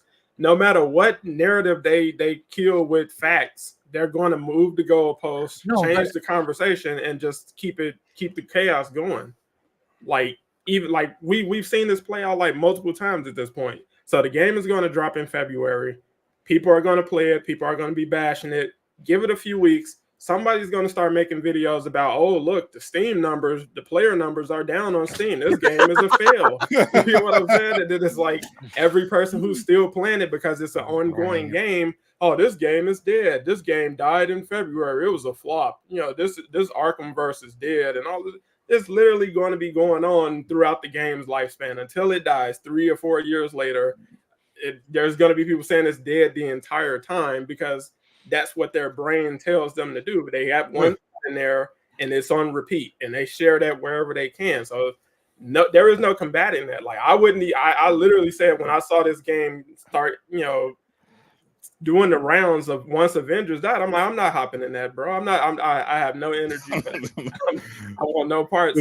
That's literally what you would literally have like the same accounts on every Avengers Twitter post saying dead game every day for 3.5 years until even every time they dead game, new update, dead game, new update, dead game, new patch, dead game, new hero, dead game, new hero, dead game, bottle. Oh, this is the last update for Marvel's Avengers. See, I told you, bro. That's what I'm saying. Like, and I only really remember this dude because me and Greek were just talking about him like a couple days ago. Go look at Kyle's channel, bro. Oh my god, follow the hate trail. Thank you. No, I'm just serious. Seriously, like, just look at the hate trail of what he covers. No hate to bro. Like, I have had no interactions with him at all. I don't care about that. But specifically, it is actually funny to look at. You can follow the trail. He goes from one game to the next because that's where the market is. So this game is going to be trash. They're woke. They're this, that. And just go from one game to the next. Gotham Knights was a flop. This was a flop. This is going to be a flop. Hate it. It releases. Move on to the next thing and start hating on that game. That is the gaming space right now. Literally. And the funniest thing about Kyle's channel is that he started out shilling for Marvel's Avengers. Like, I'm not even exaggerating. He was an actual, honest to God, Marvel's Avengers shill. Yeah, I've got screenshots of him like on Reddit, like praising the cosmetics.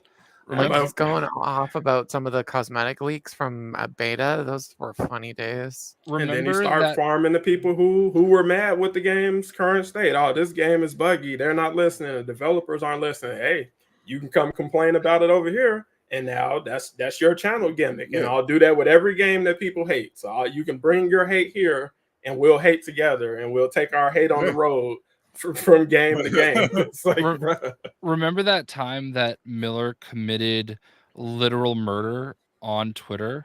Yes, I do. I still have that bookmarked. That was before my time. Talk about PTSD.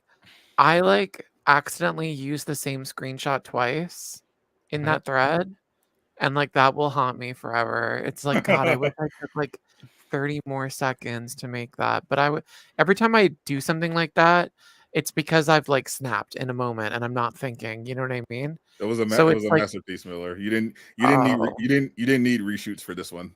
Well, let me tell you. I made sure a few people saw that.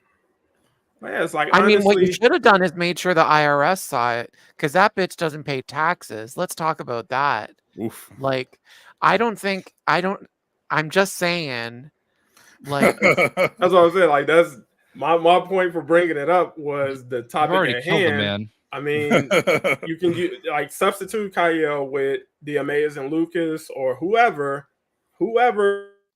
operates in that space in that capacity. And that's just what the game. That's what I said earlier this week. Right now, Lucas is the Kyle of the Spider-Man 2.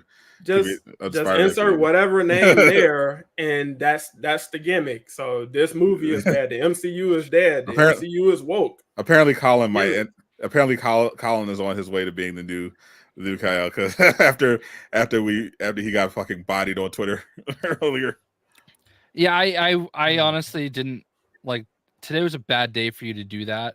I had a really hard time following along. So, it's probably his computer. This happens because he's on a Mac and Macs. Wait, Lucas was an Evan Fulerka orbiter? I don't know. I don't even know what that means. Oh, wow. What a backstory. He was in the Spidey Squad. Is that what that means? Your guess is as good as mine. I just know he's more known for being negative about Spider-Man. Yeah, I honestly have no idea. Had no idea who he was. Last week's show, I happened to see a tweet. I think I saw Jazzy Butters retweet something. Shout out to Jazzy. Yeah, and I saw it, and I showed it to Sadot on the show, and I'm like, oh, I should quote tweet this with something. And he's like, oh, yeah, do it. He's setting me up. Yes, and it because I have absolutely no idea who that guy is. And yeah, it definitely got circulated on some Discord or something, because people were coming out of the woodworks. It's pretty funny. Oh, don't I know that feeling? Yeah.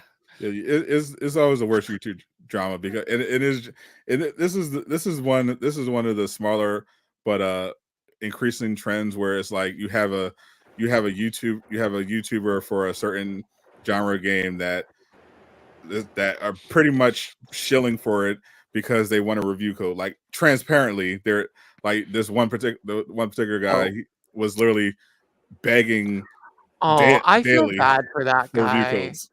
Like, Daily for review codes, to the point where James Stevenson said, "Dude, stop." That's how he do it.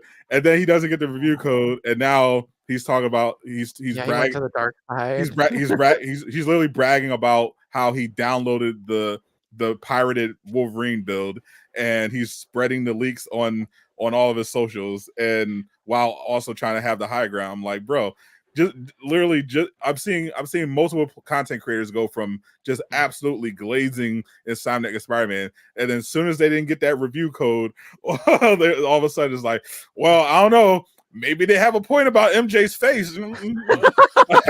Yeah, like, we know what you're doing, bro. That's gross. And that's what made me think about the Armored Core thing. It's like, sometimes they're just gonna say no, and you got to deal with that. You have to understand that, like, so my wife's a teacher, right, and a high school teacher, and like all of her students want to be YouTubers. Like, it's just this is not. This is like when I was a kid, everybody wanted to be a garbage man. I'm kidding.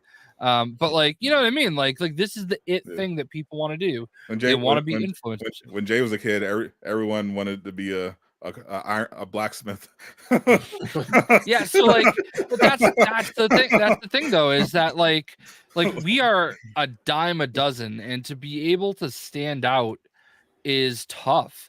And if you don't, it's not like, it's not a negative on you. It's just the numbers. They're not gonna give the game to everybody.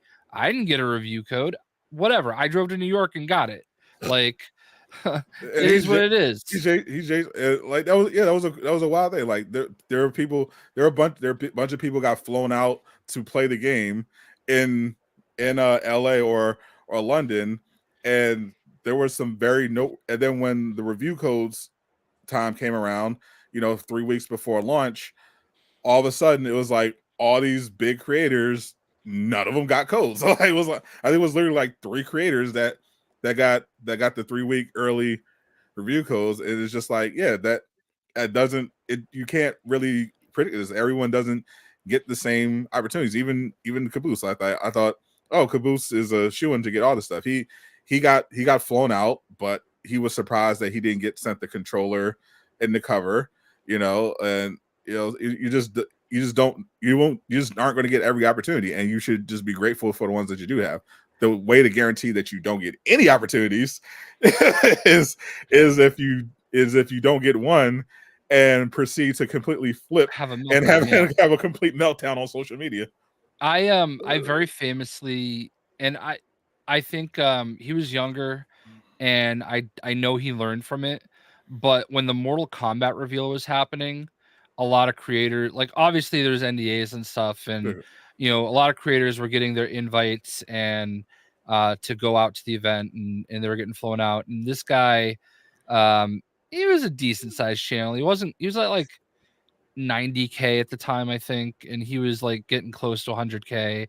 And he was like, every day I saw him in Alan and Cammy's like tweets, do you have time to talk to me about Mortal Kombat reveal, and like every day, and like, just like, he DM'd me and he was like, did you get invited?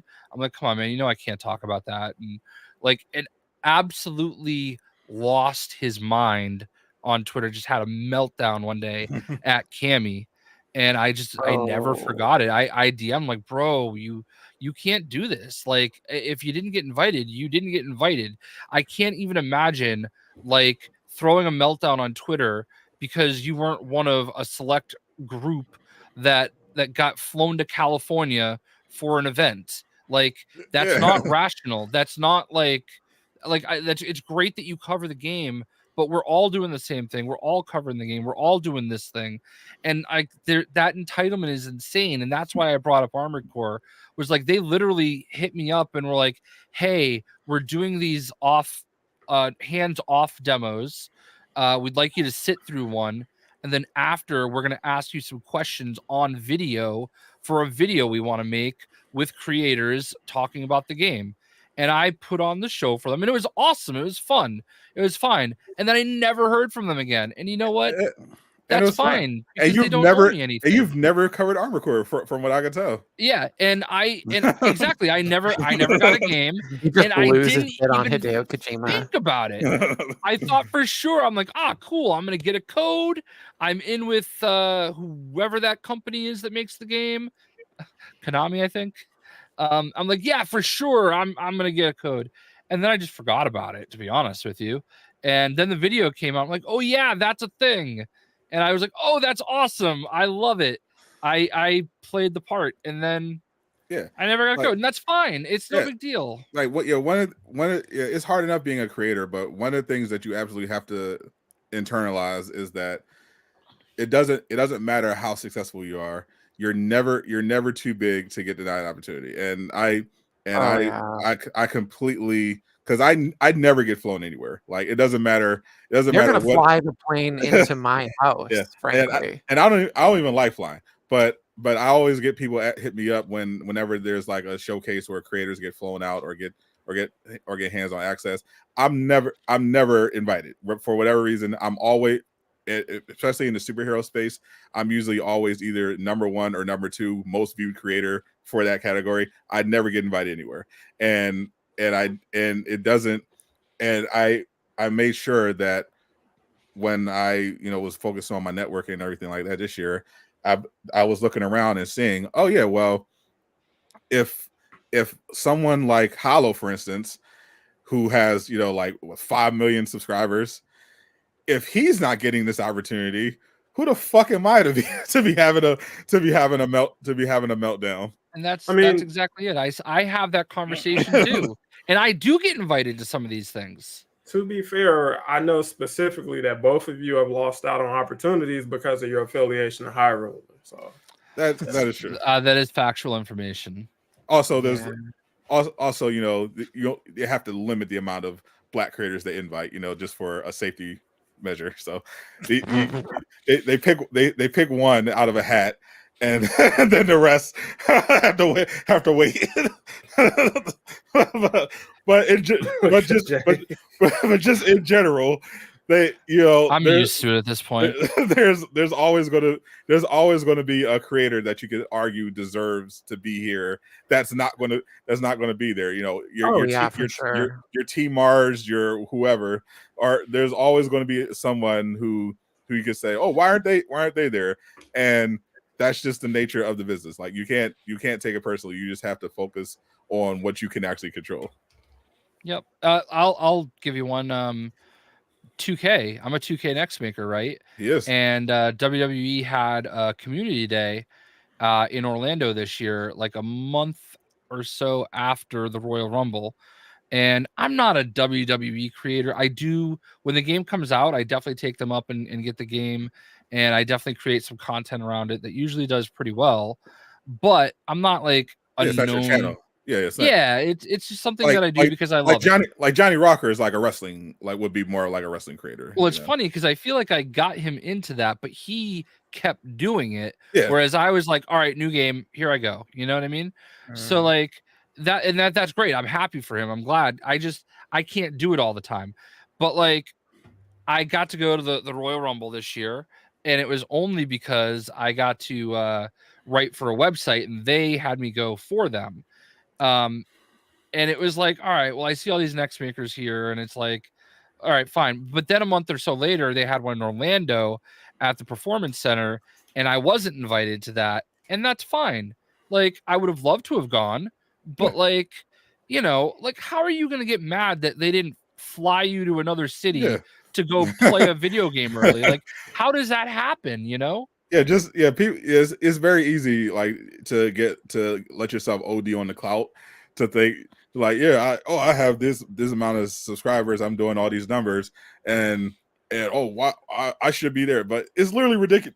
It's literally ridiculous. You're literally, your literal job is to talk about video games, and you're upset that a $1 million company didn't buy you a plane ticket to go play a video game in another state.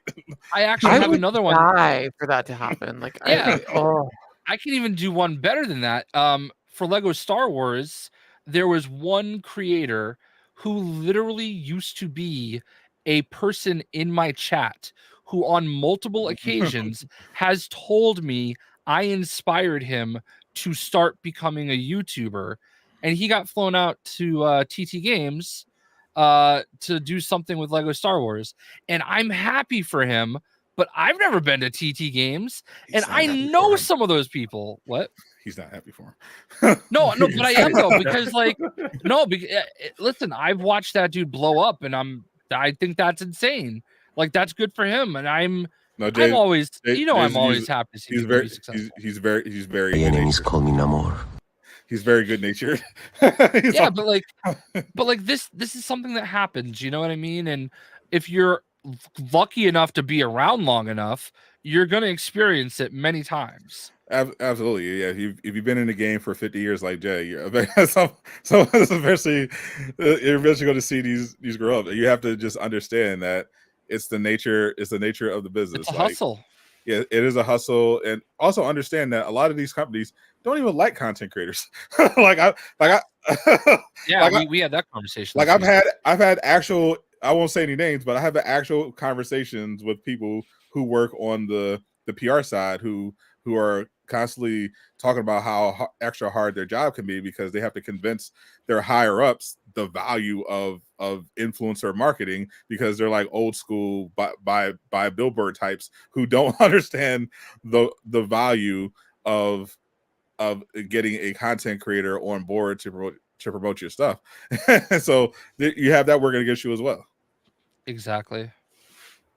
Like, they would rather invite out a blogger who writes about the games, who gets maybe like 10,000 traffic hits on their page a month, than a content creator who actually plays their games, who is bringing in 100,000 views a day. They'll just like, they don't see the connection between them, because to them it's like, well, journalists, obviously that means more, it's just so just don't take it too seriously. Be a chill content creator like Miller. Just take it all in stride, enjoy your play free by the press. rules. Don't ruffle any feathers. Speaking of which, Miller, what did you mean when you responded to James Gunn's comment about the fact that he's saying that they're not done with Suicide Squad? They're not done with the Arkhamverse yet. Yeah, the Arkhamverse ain't done yet. I think it's without story spoilers, but I don't think it's possible to have the conversation without story spoilers, specifically because the natural question then for someone who hasn't been spoiled is, well, why would it be? You know what I mean? Like, it's too layered of a conversation to have in a non-spoiler context. I'm picking up what you're putting down. So no, I haven't put anything down, but I think you put it close enough to the ground that I was able to take it and slam it in, like LeBron James. So I got what you're saying, Miller. I got to just I'll just tell you though, like brass tacks, like what do I expect to happen with like the way things are going? Like, probably not. Like, I don't know. I think I really do. I'll just say this: the post game is structured in such a way that there is a clear path for like 14 to 16-ish months, and then like I'd say 14 to 18 months, and then there's a very clean break if they want to. You know what I mean? Like, so if it's an abject failure, they could end it at that point. It wouldn't embarrass them. Like, you know what I mean? Like we did what we set out to do. Hooray! Wash your hands of it. But if it's a big success, they could continue. Like the Korean invasion, right? Gotcha. Whatever, Avengers. But basically, like we talk a lot about like what Suicide Squad does that Avengers didn't, and one of the things is I think not only are they much further along in their post-launch pipeline, I think it's just structured a lot more realistically, and they're not only clearly a lot more confident in it. I think just the likelihood of them getting there is, from even a layman's perspective, a lot higher, just based on the way that they've structured it. Now what do you think about getting into details?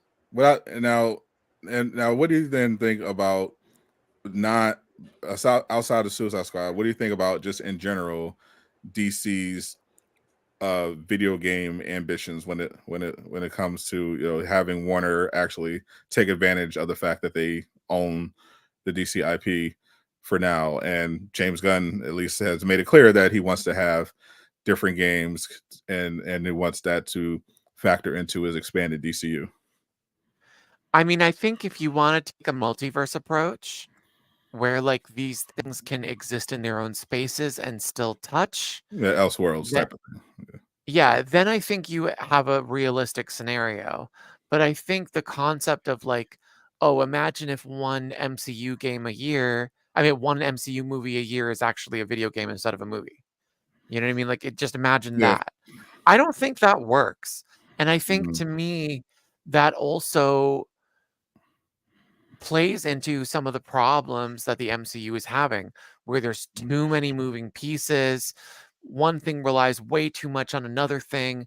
There's obligations to do certain things because of the way it's structured. And you have to hit these points, even if there isn't a ton of passion yet, and you haven't found the right creative yet to make that thing. It just has to happen because you've already found the creator to do the thing 2 things later that relies on that. And you know what I mean? Like gaming is even more complicated than film in that sense. I think it would be a disaster to put like chapters of the proper DCU storyline in video games and have it, be like a vital chronological piece of that puzzle. I don't think that works, frankly. I don't. You're realistic. Like when James Gunn was talking about the idea of having like the same actor, for instance, be unified across movie, TV, animation, video games, I was like, well, that's obviously not going to happen. But I never say never. Like you can do it for characters, but realistically, like there's gaming. I mean, listen, like once upon a time, you used to do like tie-in TV shows to movies, and the talent behind the movies wouldn't touch it with a 10-foot pole because it's beneath them. It's television. And then the market changed, and now A-listers are all over television. My whole thing from a logistics standpoint is not like that. Obviously, you can get an actor who can do it, but the issue is that every actor doesn't translate across all the mediums. That's fair. Voice acting is completely different from screen acting.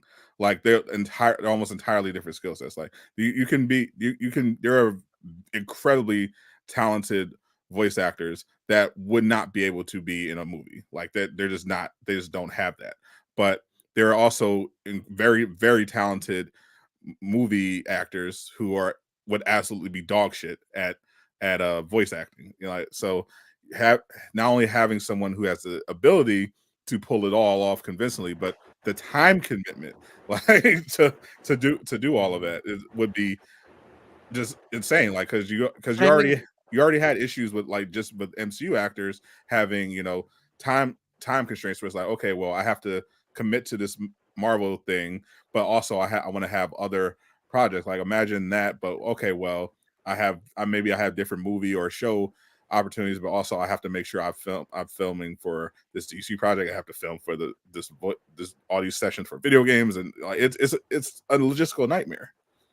Yeah, I was to your point. You can go ahead, Miller. I can come. No, I was just gonna say you're not wrong. Please go ahead. No, I was going to say to his point, like, Tobey Maguire set the bar for how good voice acting in a video game can be in the Spider-Man movie games. Those are peak. His performance was peak. You can't deny it. The boy can act, but it seems I just got the vibe that James Gunn at least understands on some level that the Elseworld stuff, you have to leave that in there because you have a lot of stuff that's already in the works. We already got the Suicide Squad. You got the Wonder Woman game coming out. Then on the live action side, you already had pre-existing commitments to a Joker sequel, and the Matt Reeves Batman people has a lot of case. So he recently announced he's going to have Matt Reeves do both, have his Elseworld stuff and be involved in the DCU. So I would hope, at least from the video game perspective, he's kind of like, okay, well, yeah, we can look at having maybe something at least canon to the DCU, but also not like try to have these studios make basically tie-in games at releasing at the same time.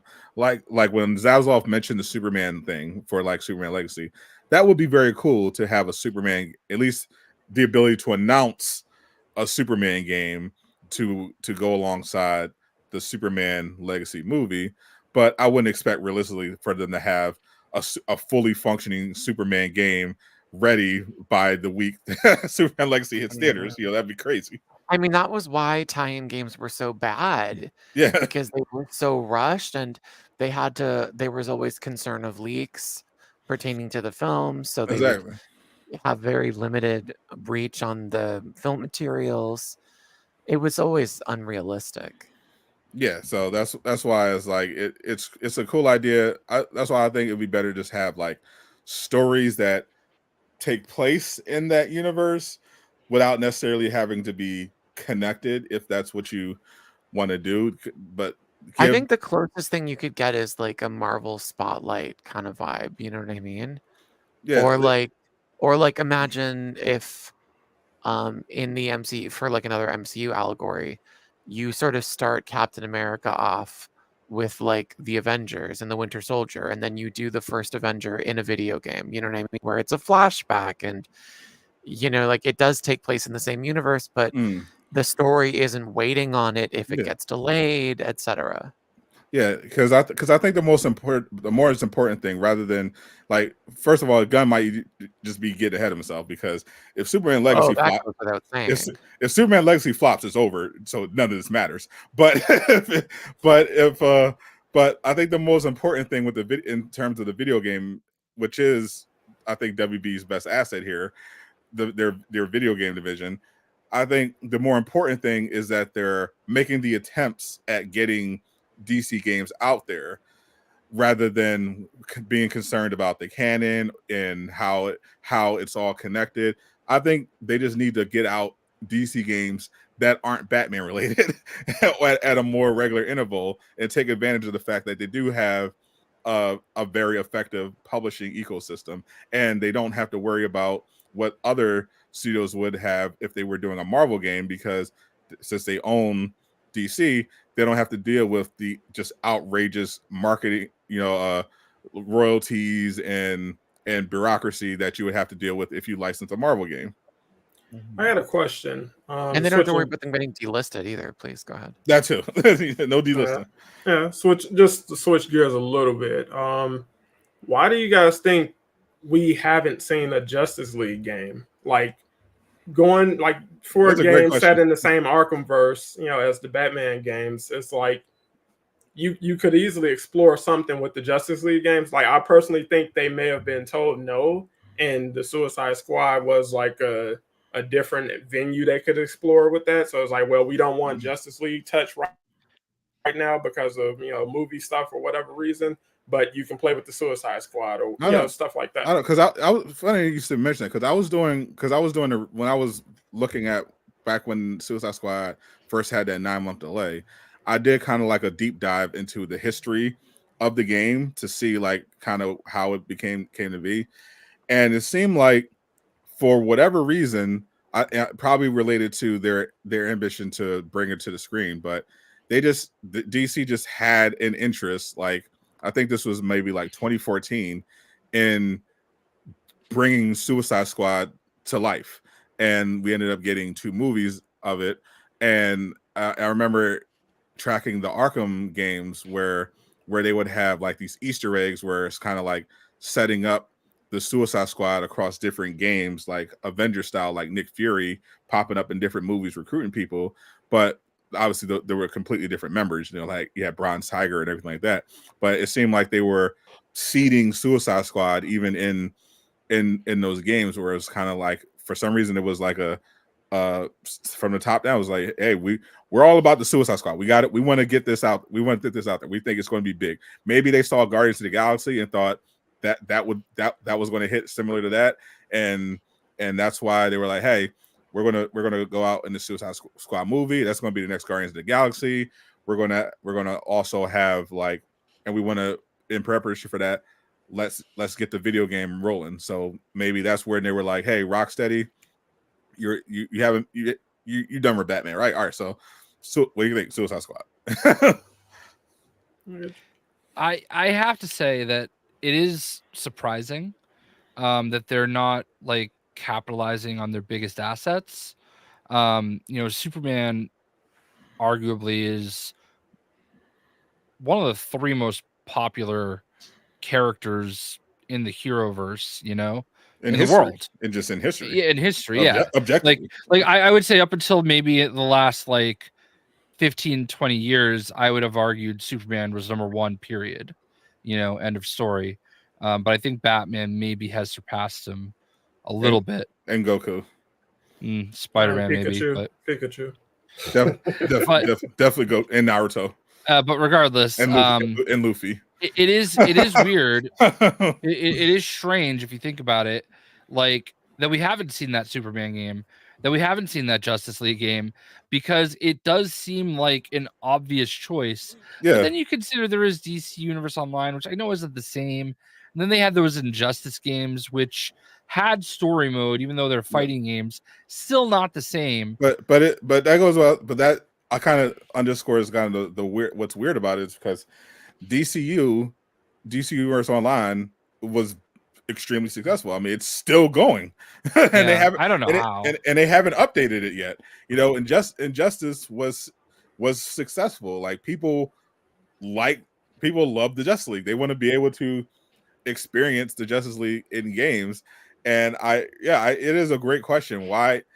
Because I feel like, especially with studios being averse to risk when it comes to games in particular, why would you gamble on a third-person shooter Suicide Squad game being a hit instead of just going with a 4-player Justice League game in a similar model without like, I feel like, to me, if I was like playing that safe, I'm like, okay, well, we want to make a live service superhero game. What are we doing? I would be like, oh, obviously Justice League. I agree. Like, why would you do anything else? I was at my comic shop today. It's funny that you say that. I picked up, I know you probably can't see anything, but I picked up this guy today. We keep talking about it's a hot toy.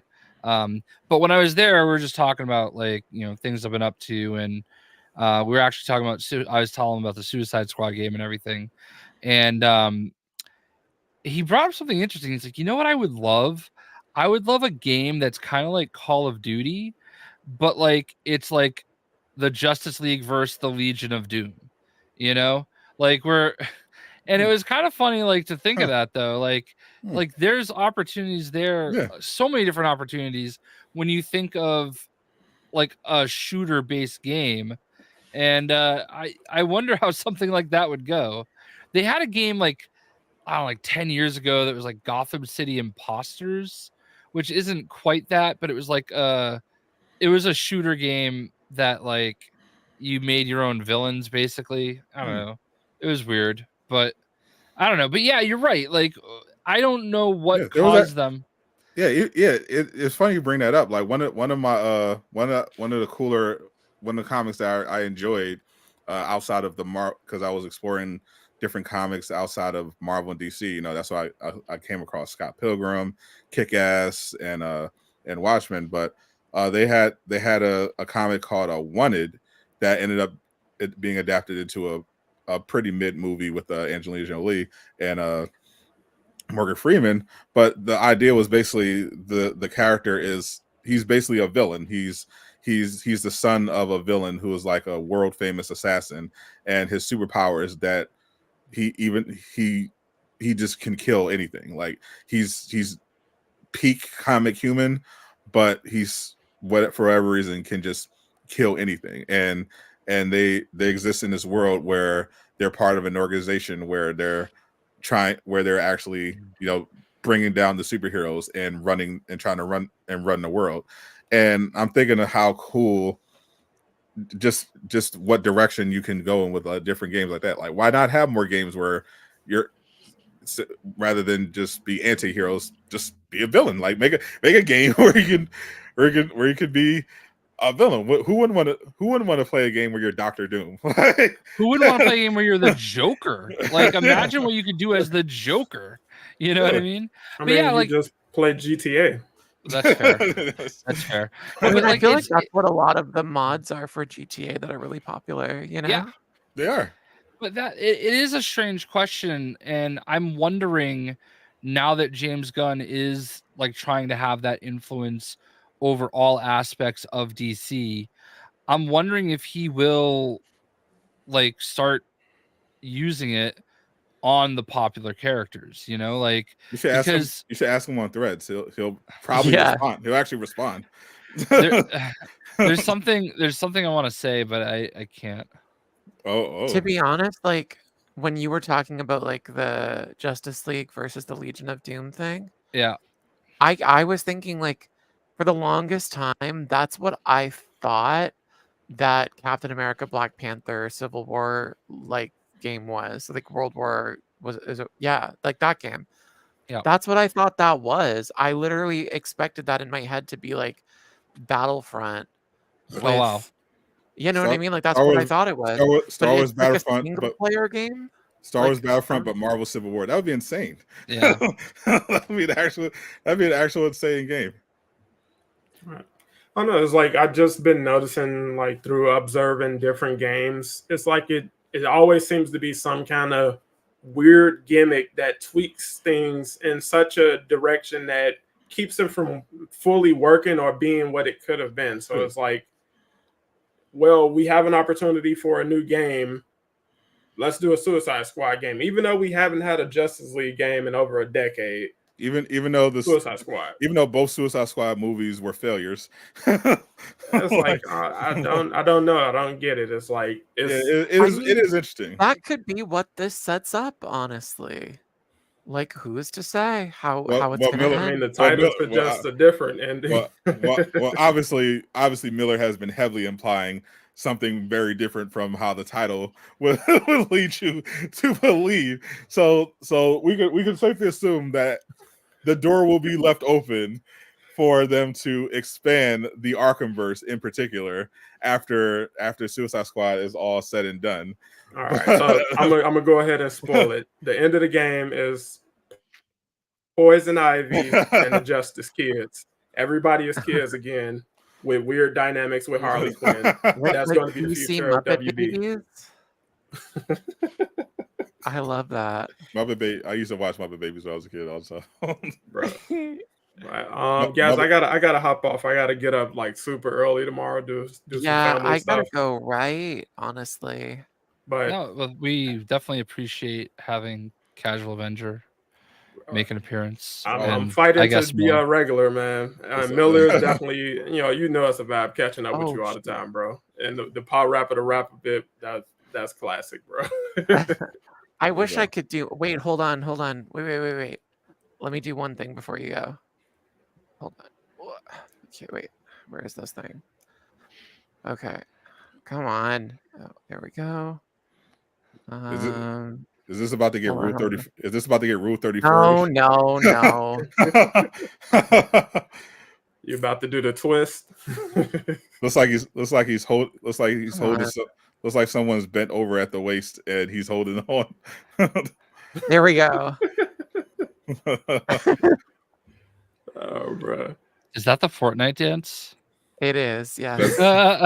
That's the JayShockblast dance. I don't have a dance. It looks just like that. He does it in Fortnite all the time. Yeah, you guys, man, enjoy the rest of the stream.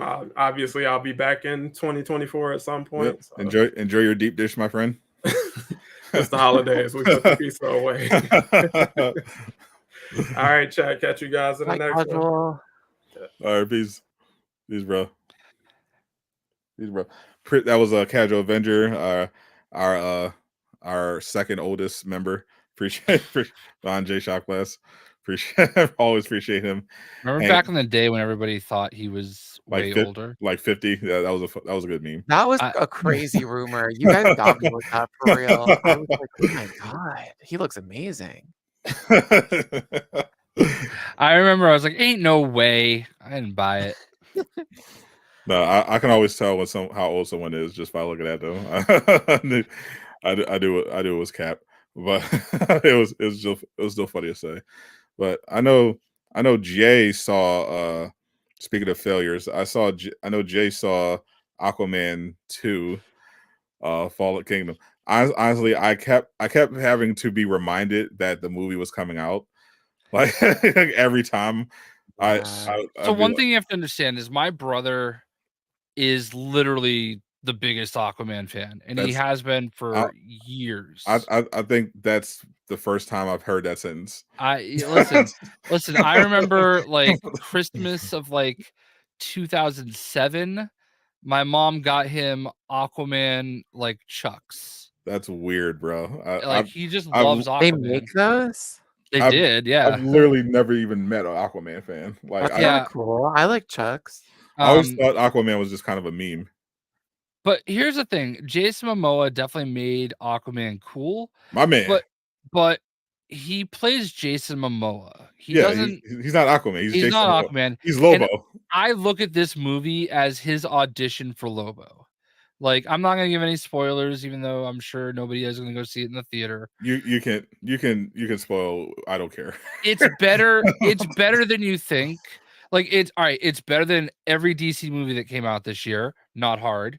Not very, very low bar, Jay. And I think it's also better than every DC movie that came out last year. Not hard. What DC movie came out last year? Was it Black Adam? Black Adam, and was that it? Shazam. Better than Shazam. Better than Blue Beetle. I mean, like better than the Flash. I mean, we're scraping the bottom of the barrel. I agree. It is. I don't know that we count the Batman, but we do. It's obviously not better than the Batman. Is it better than Guardians 3? I mean, all right. So it's not quite there, but like. Okay, Jay. Full disclosure: how much did Jason Momoa pay you for this review? Dude, man, I paid him. You have to put the disclosure, Jay, for sponsored segments. You have to tell me beforehand. Exactly, and this is not one of those. So like, all right, so it's not as good as the Batman. All right, fine, okay, but but it doesn't have a standout performance like High Evolutionary. Mm-hmm. It's a very formulaic movie. Like it's okay. Like there are parts that I really enjoyed. There were parts that I was like, oh, I'm playing Pokemon Go during the whole movie, you know. But obviously, Jay, what everyone really wants to know is how much was Amber Heard in this movie? not a ton. Like I feel like there were definitely parts that were cut out for her, and she's in there. She's probably got like 10 minutes of screen time. Like it's not a ton. Well, there you go. Straight from JayShockblast. It's woke. It's woke. There we go. Woke. Sweet Baby Inc. strikes again. They definitely kept the parts that they had to in there, and the parts that she's in it, they could not cut. Like it is vital to the story. So, I mean, she's literally like the mom of the baby. Like, yeah, but like this was kind of like Step Brothers. Is the best way I could describe I didn't it. even know that was the premise until I started seeing some of the TV spots. I'm like, that's what that movie is? Yeah. But like there's some good scenes. Like there's actually some like it wasn't like, I'm not trying to make it out like it's like this amazing movie. And I think like Guardians is definitely more engaging, and it's definitely has more memorable moments, but otherwise I actually thought it was okay.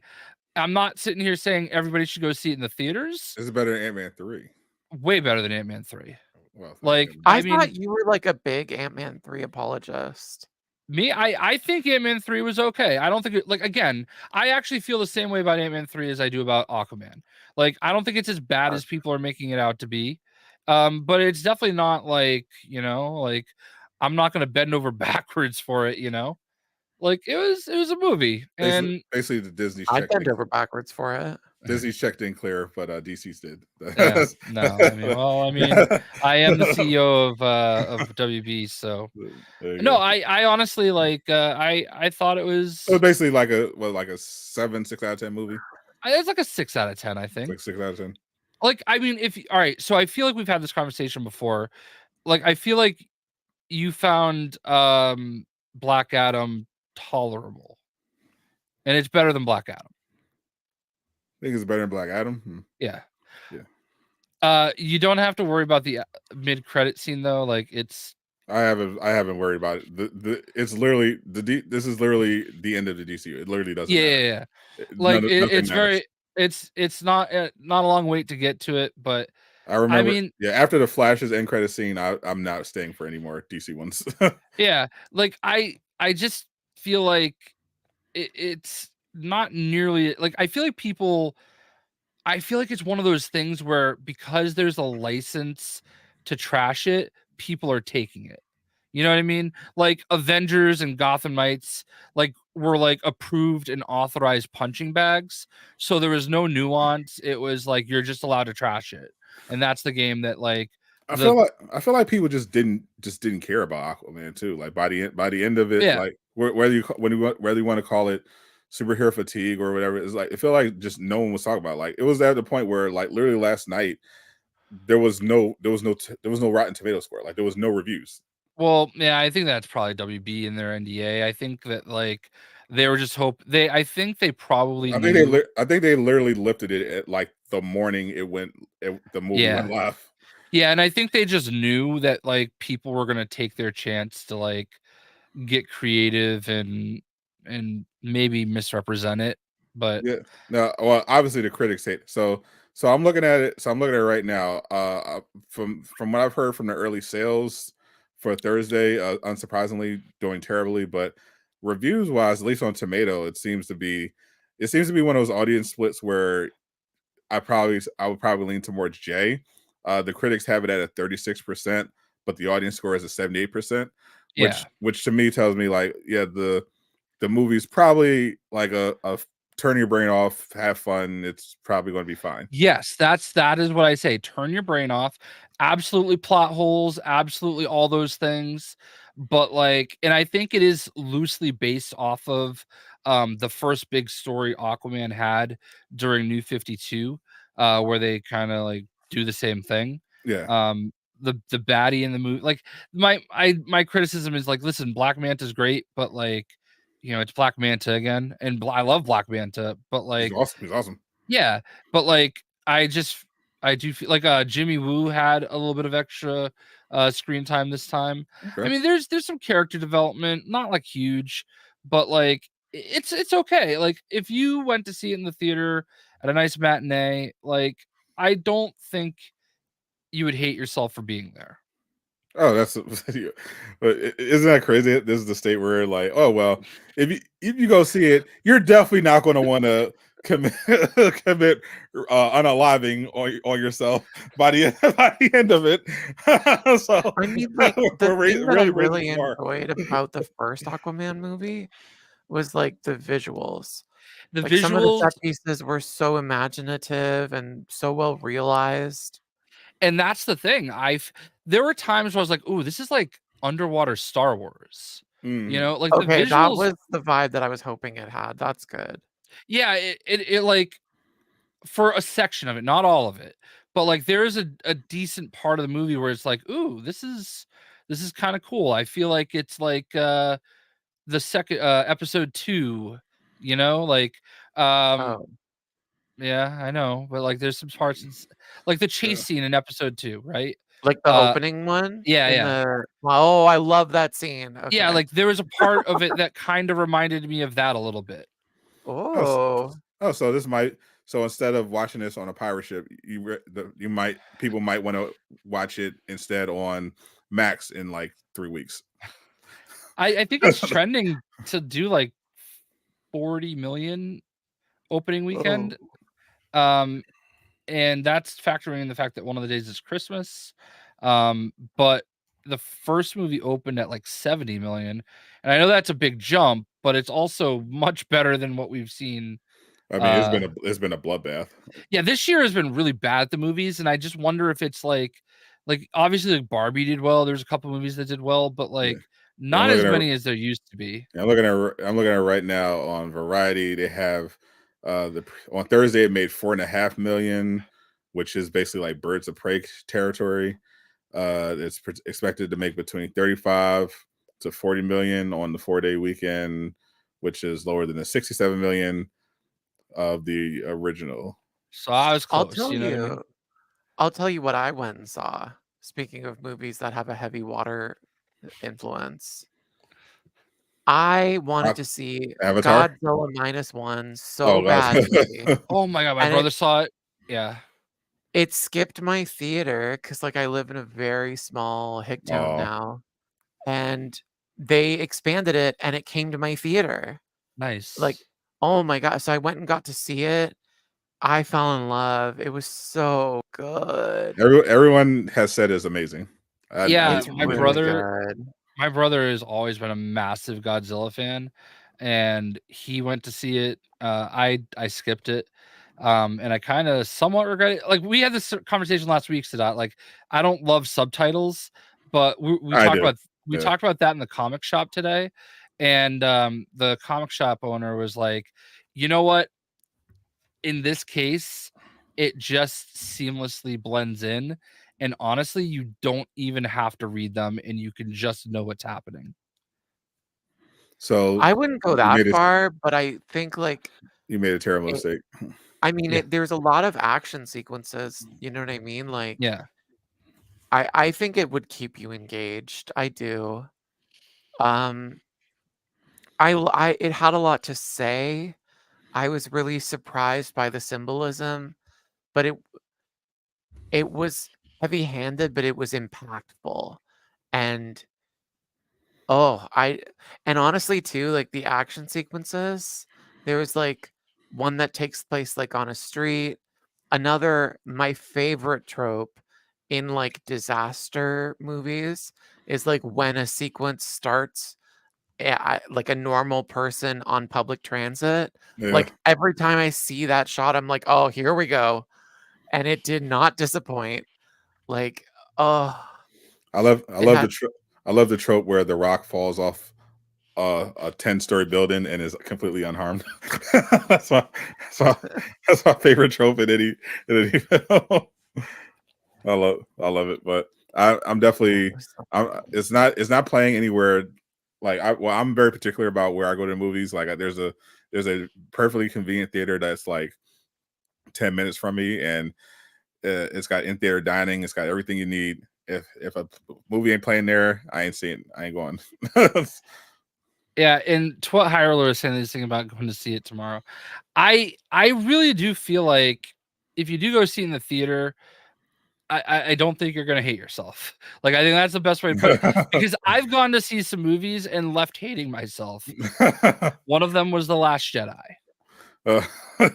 I've never had that experience. Like, I've definitely gone to movies and in theaters and not enjoyed them. Like, I do, like there were before Infinity War and Endgame, I Mm, did like MCU marathons, like in theaters. They were like this big event thing. I don't know if you guys remember, but then that means you have to like sit through the Hulk and like yeah. shit, and it's like, oh boy, especially because it like basically starts there, so you can go grab a snack later, but you're still pretty invested at that point. There was And some. Oh, sorry. no, no, no. My point was just going to be like, I can't even imagine like what that feels like. I don't Yeah, know. Like, I even don't if think I I don't like a movie, I still had such a good time hating it, if yeah, that makes sense. yeah, yeah. I don't think I've actually had like I think the closest I've felt to having like a negative feeling when leaving a movie was probably Rise of Skywalker. Be- but even Last Jedi, I wasn't walking out the theater fuming or anything like that. Usually, I mean, usually I either because maybe part of that is because I'm pretty picky about movies that I go to see in the theater anyway. But usually, it's either something that I really enjoyed or like if it's like a terrible horror movie, it's something that's like was made hilarious because everyone in the audience is like roasting it. So so it's never a bad time really. I didn't really hate myself leaving The Last Jedi, but like my friends that I went with, we all left like kind of bitching about it, which we don't usually do. There's only one movie I've ever walked out of, and I know it's an older movie. Black Panther. What?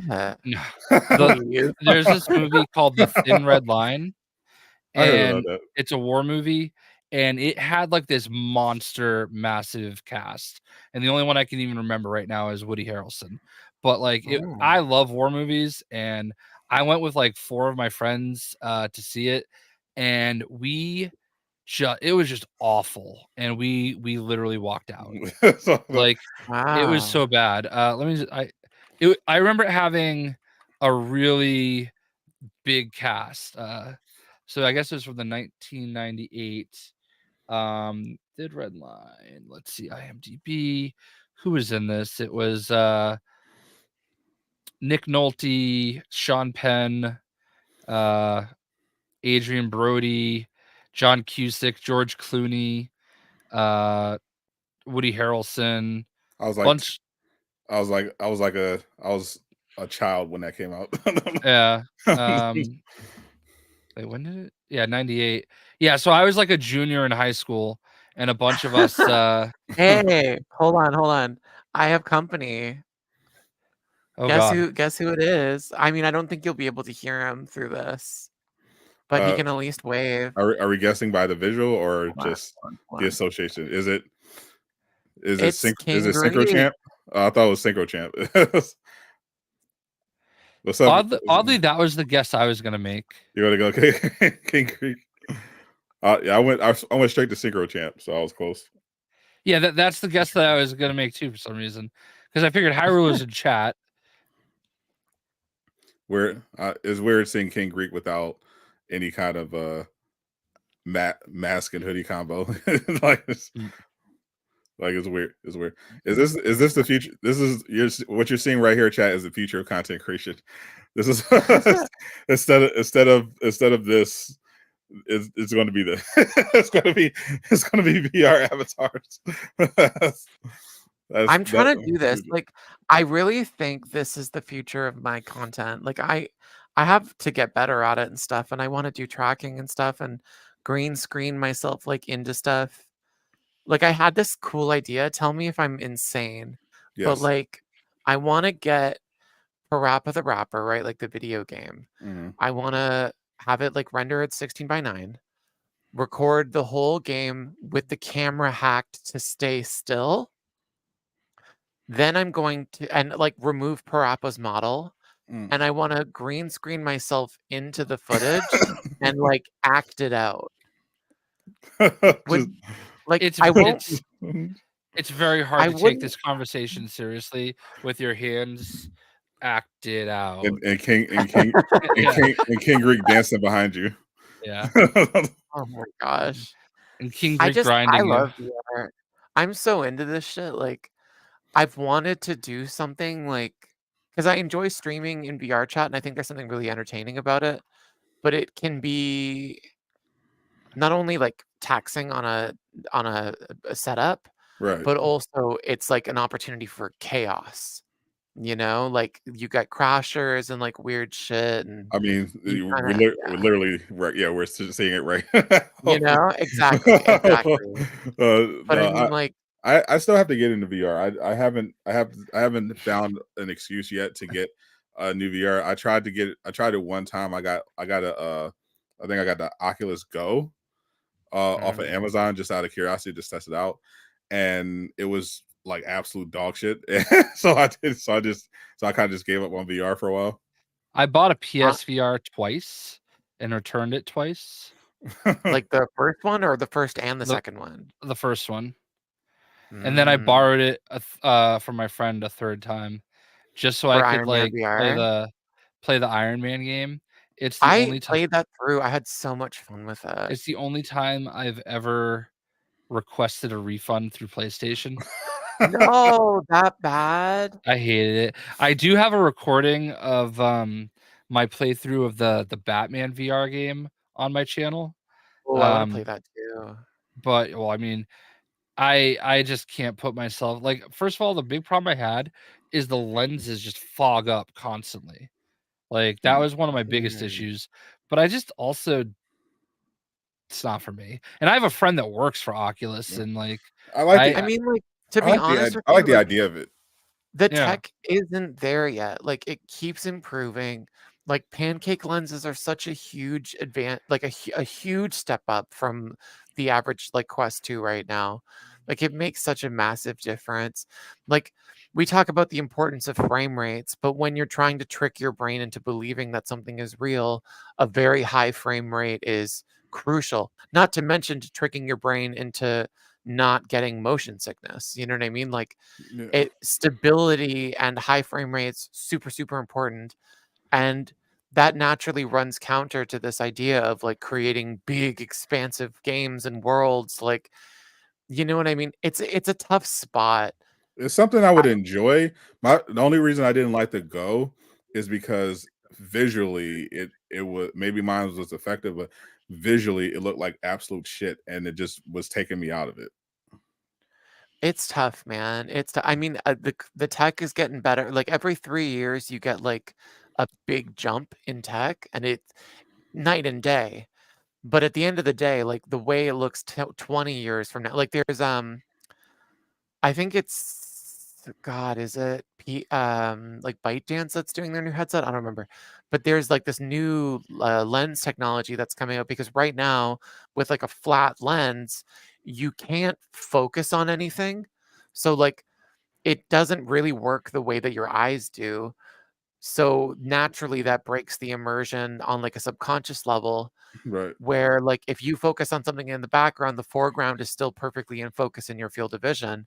So there's this new lens technology that's starting to, I think it's like about to hit the consumer market, where you will actually be able to focus on something and lose focus on like another plane, which should go a really long way. I think I would still bet on VR, because I have seen enough of the potential, and I think the key is going to be with AI. I think they're going to intersect, and I think the future is really kind of going to be like generative AI driven games where you're completely immersed in VR, and it applies to entertainment, movies, shows. Like I think immersion is going to be like the new thing, where there's like prototypes of people doing that shit in like Skyrim VR, which is like really heavily modded, and that tends to be kind of like a playground for what people can do. Yeah. And it's slow as shit and like, really awkward. But once I it mean, gets the fact that it's there, possible yeah, today is crazy. yeah, once it gets there, like like you can put yourself in Loki season 2 and stab Jonathan Majors if that's what you want to do. It's gonna be a crazy future, man. I love VR. I really do. I think it's a blast. It's really good for socializing too. I find like it Yeah, it who wants really to do that? I mean, Yeah. it feels more like I'm talking to somebody when I'm like in VR chat with them than when I do in a Discord call. You know, there's something more intimate about it. that would make more sense because VR you are like kind of immersed in this whole actual world, whereas Discord you're kind of just like staring at your Yeah. computer. It feels very different. So I got King Greek is just I can't take this. He can't hear you. That's the funny thing.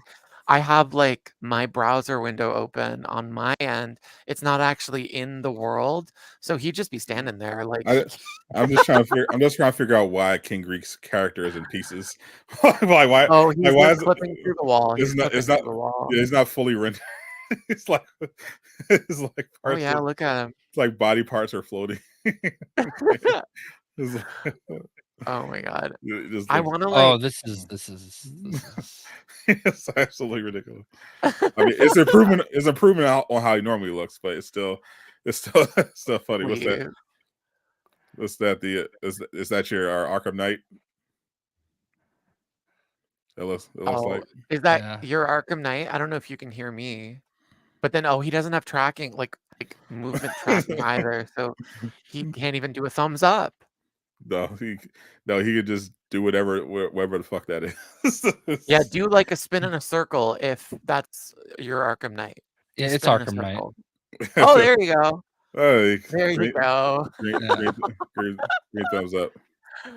Perfect. So Miller, why you here, Miller? What have you heard? I ended up asking this to Jeff Grubb, but he didn't have anything at the time.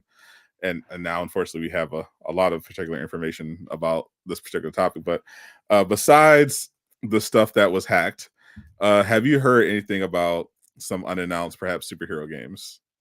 Okay, I had heard about. I don't want to spoil anything. The Men. I had heard about. You heard about the Men. You heard about the people and the people, yeah. And I had heard about the people who are making the Men wanting to do multiplayer stuff. Oh, okay. And the potential for the Men to do multiplayer stuff. So you heard about that before the thing happened with the thing. Yes, that's it though. For the record, like the whole concept of like the spiders, like that, I hadn't heard. So you haven't heard anything new about that? Because it seems to be like the biggest remaining mystery right now. That unannounced WB Games Montreal DC title. Like what the hell is that? Oh, I don't know. The last thing I knew. Well, I do have like a bit of tea, but it's not mine, and the person who gave it to me is working on their own thing, and so it's not my place to talk about. Well, you can DM me. Maybe, yeah. I mean, no, it's but not really current though. It's more like how Suicide Squad came to be. Okay, yeah, because because I thought we would have heard about it. I thought at least we would have heard about it, like an announcement by now. Because in general, the situation at WB Games in Montreal is weird because they have Gotham Knights. For whatever reason, they didn't fully commit to post launch, and maybe you have some more insight on that. But they dropped their one DLC. Then they kept patching it for them. Yeah, they kept dropping patches. Then they dropped the surprise DLC this year. Then nothing except patches. Then all of a sudden we see some more activity, and then they go on Game Pass. And now it's like that we heard last year that they were working on a new DC game, but then all of a sudden you had a bunch of people leave the studio. I mean, everybody's leaving everywhere. Yeah. I mean, I think people are looking for more stable situations, and I think the job instability in the field has got people thinking about like. Oops, sorry about that. It's got people thinking like, why am I doing this? Like, what's my goal? What do I want to make? And I think it's pushed people in a more idealistic direction. That's what who posted that? What? What I just posted? Yeah. That was me at WB Games Montreal. Oh, I was like, Ooh. that is that looks like a Christmas in Connecticut. Jesus Christ. I was That's the first thing I noticed. I'm sorry. There are. I'm not even going to. I'm not even going to acknowledge that because, like, holy shit, looks like a JayShockblast family reunion. that like that is like not accurate. There are multiple ethnicities there. Oh god. So, anyway. Yeah, I mean, it looks like it. I see European, European, Nordic. Nordic, German, maybe. Yeah, I don't think this is going the way you think it is. It's like Jesus Christ. It's just the vision. It was just because I was focused on it. I didn't realize you were going to drop that. I just looked at. Oh wow, that's aggressive. I was like, what the fuck. But I'll make sure that the next picture I share when I'm flexing where I'm at, that I I make sure that all the boxes are checked for you. Yeah, I need some DEI, Jay. I need you to, next time you gonna post the image, I need you to send it over to Sweet Baby Inc. For a consultant first. All right, hold on. Maybe this one will work a little bit better for you. No. What is King Creek? There, are we better now? Much better. Much What less. game was that from? Gotham Knights. Oh. That we went up. So it's funny. Like, it was just me, Caboose, and Uncaged Games. We got to go up to WB Montreal last year, before Gotham Knights came out. So definite +1 on your ESG score right there, Jay. Good job. Stop. Listen, I didn't think I was going to get judged that hard for people existing. Kind of the topic. It's kind of the topic of the moment, like it or not. Yeah, I don't know, but I spent my whole day there. Like, it looked like you had a great time pitching Batman Ninja. So Batman Ninja, get out of the way. That was the birth of Batman Ninja. It's such a good idea. Yes, indeed. For those that it's not that the leaks were like, I think people have this interpretation of me being like, oh no, they're all AI generated, and like, and like, oh, they're like different, I don't know, like unrelated audio clips. Like, people took clips from Mortal Kombat or something, and they're like passing them off of Suicide Squad. Yeah. No, like, the leaks come from within Suicide Squad, but they don't paint a pic like people say about Arkham Knight. You could take so much of that out of context, and it would paint an extremely different picture of what that game is. Yeah, I saw a Twitter post about that where you basically, like, you had an image where you could make it look like basically Batman gets shot by Gordon. Yeah, in the game. But I mean, keep in mind, like, there were things in the text that were like categorically untrue. Yes, totally. Yeah, that's basically basically they it's very easy to take stuff out of context. So you had stuff where what the person did essentially was they misremembered. They didn't remember a lot of stuff, so they would just make stuff up or make an assumption about how they think something would play out, and then for other stuff they would piece it there out of context. And so in the actual context of the game, what you may have heard could have an entirely different meaning when you actually see it in the actual game. And I'm surprised people weren't more skeptic, because, like, in the Game Awards trailer, but yeah, I mean, in the Game Awards trailer, like, they're clearly talking fear toxin. You know what I mean? Like, I would think people would be quicker to jump to, like, oh, well, that could be an illusion, a hallucination.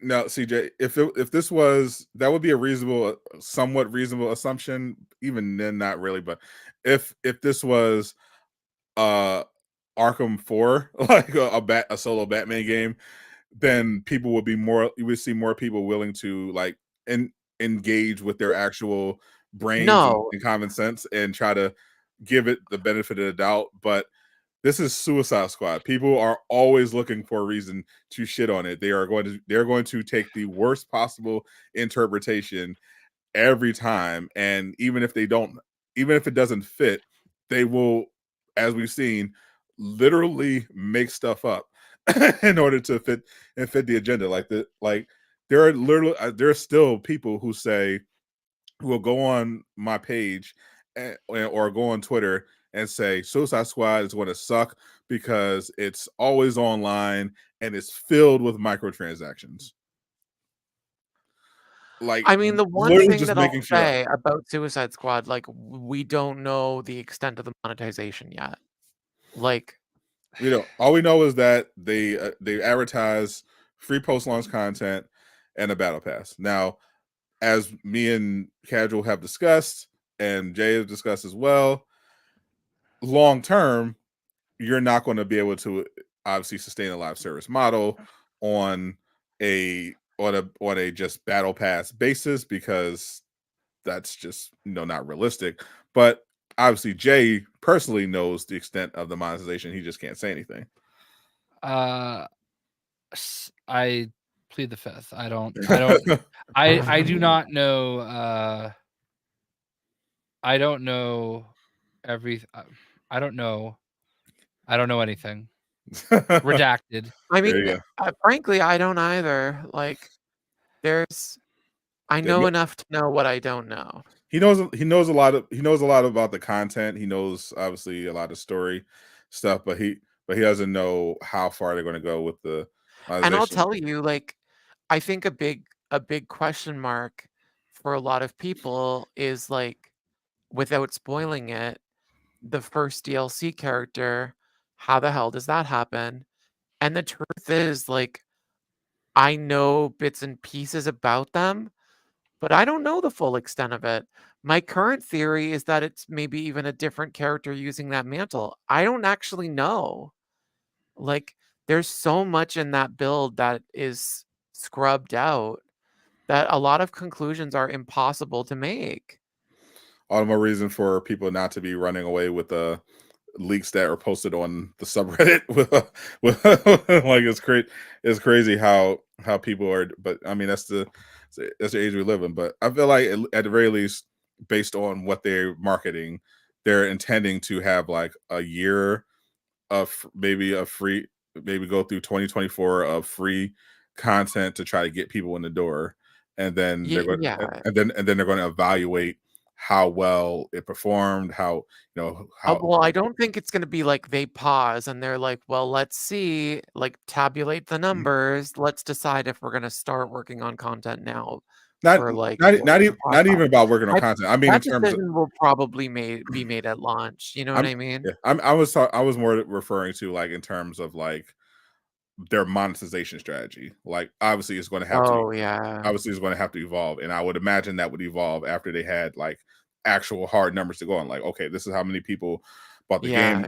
These are concurrent players. These are the percentage that are buying our cosmetics. This is how much the game is currently profiting versus how generating versus how much we're spending to maintain it. So based on that, can we continue to justify making the free DLC content, or do we have to introduce another layer of microtransaction?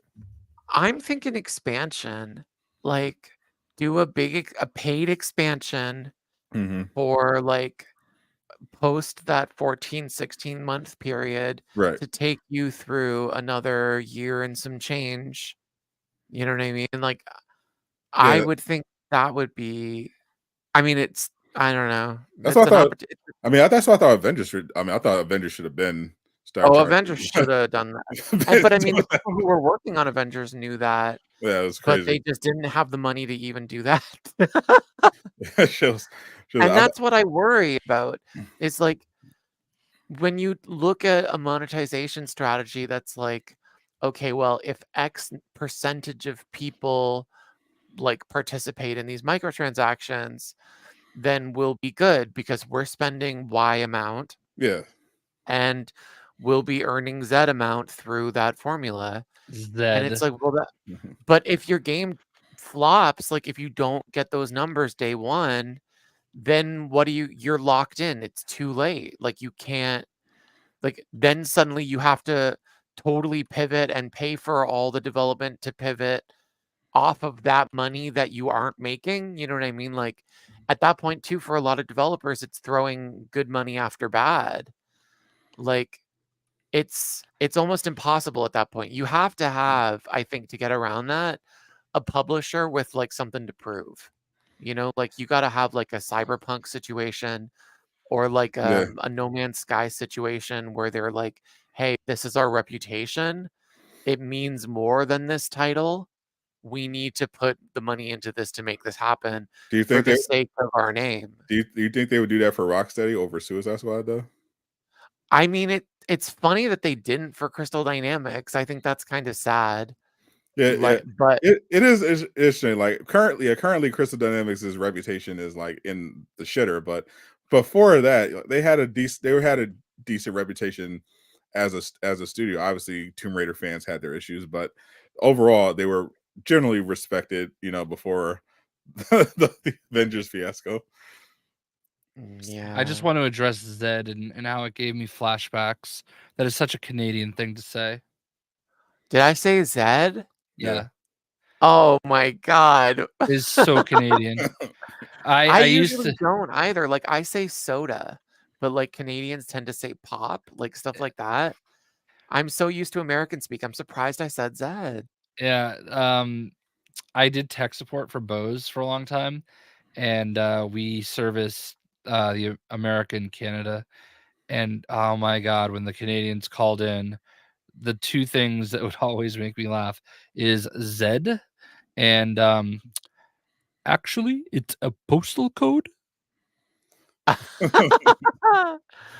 Love that. Yeah. So see, but like, you know, okay, little known thing about the postal code for Americans. When you're a kid in Canada, one of the things that you can do is like, well, I guess you can do it as an adult, but it's like a whole thing when you're a kid and you're in school is like mailing your letter to Santa. And there's like an actual mailing address for Santa that like the postal service runs, and they can like send you a letter back as like a thing. It's like all cute, right? But the postal code for Santa is HOHOHO. You couldn't do that with 5 digits. No. No, because like what we would do is like, you know, we didn't know if it was an American or Canadian caller. And I know this is interesting to nobody, but us three. No, I love it. I'm fascinated. We're all riveted, Jay. But you know, you get a call and it's like, ooh, American or Canadian. Yeah, can I get your zip code? Actually, it's a postal code. Fuck. Genius. Guessed wrong. I thought I would imagine you'd be happy to speak with a Canadian, like especially in customer service. You want to take all the nice calls you can get. Canadians were annoying because, like, all right, so if you need service, it would be like, all right, so we need you to send it to our service center in Markham. Oh, can I drop it off? No. Why? Because you can't. Like, it's not set up for that. But it's like right there. Like, no, you have to mail it in. Everybody lives close to Markham. Exactly. So I know. No, like most of Canada is in like a 2 hour circumference of Toronto. I understand that. Oh yeah. There's like a map I just saw on Twitter recently with like a line through like the very bottom of Canada, and it's like more than more than 50% of the population lives under that line. Yeah. And it's like almost nothing of the country. It's true. Is there a place called like Bay Bloor Radio, something like that? Well, Bay and Bloor is like a very famous, it's a very big intersection in Toronto. There's like a Bay Bloor Radio might have been like maybe a radio station that ran out of it. I don't know. No, there's it was like a shop somewhere in like, anyway, we had a store there. Maybe I think I know what you mean. And then there was like a store in the Yorkdale Town Center. How the hell do you know about Yorkdale? Listen, because I literally talk to so many Canadians. And we had a store at the Wow. Yorkdale Town Center, which famously Synchrochamp went to because there's a Kit Kat store there, and he bought some Kit Kats and sent them to me to give to my wife for her birthday. And there also That was used to where be we went to Avenger Station. there also used to be a Bose store there, and all these places sound made up, honestly. and people would be like, "Can I just bring it to Yorkdale?" Nope. You can mail it to Markham. But why can't I drop it off there? Because there's not a lobby. It's like it's literally a shipping facility. Like, yeah, that I hated Canadians. I'm not gonna lie. Yeah, we're Like- kind of dicks. Like we're like No, no. undercover dicks. No, you guys, it's just flashbacks, man. It was like just the postal code thing, man. And why do all your postal codes, like, why are they always starting with like the same sounding letters, like M, N, Or L? Yeah, like all the letters at the first letter always sounds the same. And what's the deal with the maple syrup? Like, it's fine. It's too sweet. I mean, too much. yeah. Have you? You've been here, haven't you, Jay? Didn't you come to? Yeah. He's been everywhere. I've been to Montreal twice, and I went up to Hamilton for a wedding, which is the weirdest fucking city I've ever seen. Okay. Yeah. So apparently in Hamilton, public transit is free if you're handicapped, and in order to prove it, you people walk around with walkers. Okay, and it used to be that you would have to have I forgot what they said. You had to like have a certain thing, but they had to stop doing it because people kept causing like accidents because they were trying to bring them around everywhere. So they changed it to if you had a walker, that was enough to qualify you for free public transit. So we're walking around. There's like this weird mall downtown that's connected to the arena where the Hamilton Bulldogs play. What? And you're giving Miller flashbacks. Yeah, like this mall, the motorized. Yep, I've told Hyrule this story. Okay, like we went into this mall, and it's just like a bunch of random weird stores, and we get to the spot where there's like 14 motorized scooters, like all backed in like they're the fucking Hell's Angels, and they're all just sitting on them, hanging out and talking in the middle of this wall, like honestly thought it was like some Harley bike club. Like I thought it was Sons of Anarchy. It's crazy. There's like I saw somebody literally lift their walker and shake it at the bus because it didn't stop. Oh, I've seen that a lot. Yeah, I've definitely seen that. Hamilton is wild. Did you actually meet up with Hyrule in person? He did, not me. I did. Yeah, we went to see Shang-Chi together one day. We went to eat. It was a good day. He live streamed it. I remember that. Yeah, that was a good IRL stream. My Canna stories. My in 2001, when I was in college, 25 of us took a bus to Montreal and spent the weekend there, and it went how you would imagine. Boozy because the lower drinking age. Y'all gave each other. Oh, you gave. Hey, knew that.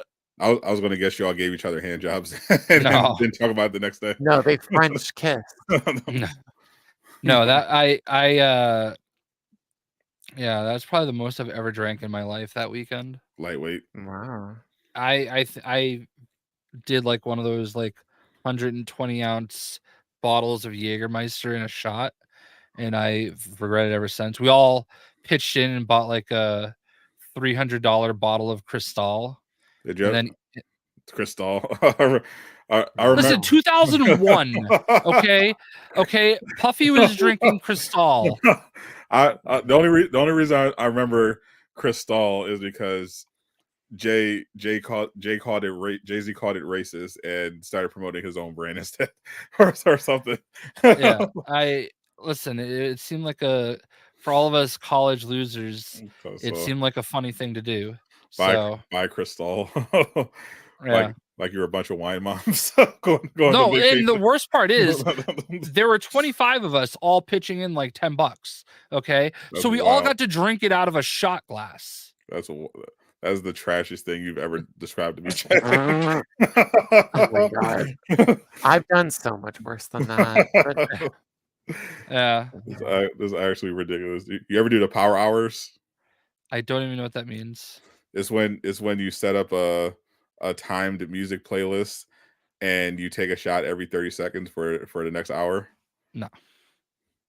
It's as ridiculous as it sounds. I did it in college. Don't recommend. Yeah. damn, I basically did that once, but I got like alcohol poisoning. Surprisingly, none of us got alcohol poisoning. Yeah, I actually made myself throw up because I didn't want to deal with that. It's So I was really into drinking when I was younger, and I can't even imagine drinking as much now as I used to back then. Not that I was a huge drinker, but it's just like my idea of going out and drinking right now, if I'm like crazy, is like 5 drinks. You know what I mean?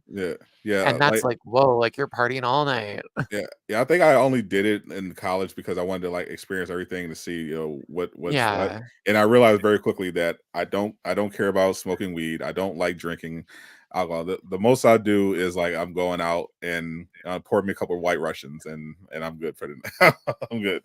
But I'm not a heavy drinker. I'll never ever have beer in my refrigerator. That's never going to happen. yeah, I'm not I a like beer a guy. beer. I don't mind a beer. Although I do remember having Labatt's Blue, I think, for the first time How do you? Oh my god. in Montreal. Not Labatt's, bro. I think no, it must have been something else. Well, Labatt Blue is a beer. Yeah, we had like some Canadian beer, and it was in like a mini keg that was like this Yeah, those big, are popular. and whatever it was actually decent. And I don't do beer. Decent beer. Yeah, my drink of choice is a Mai Tai, and I don't even care. Oh. So good.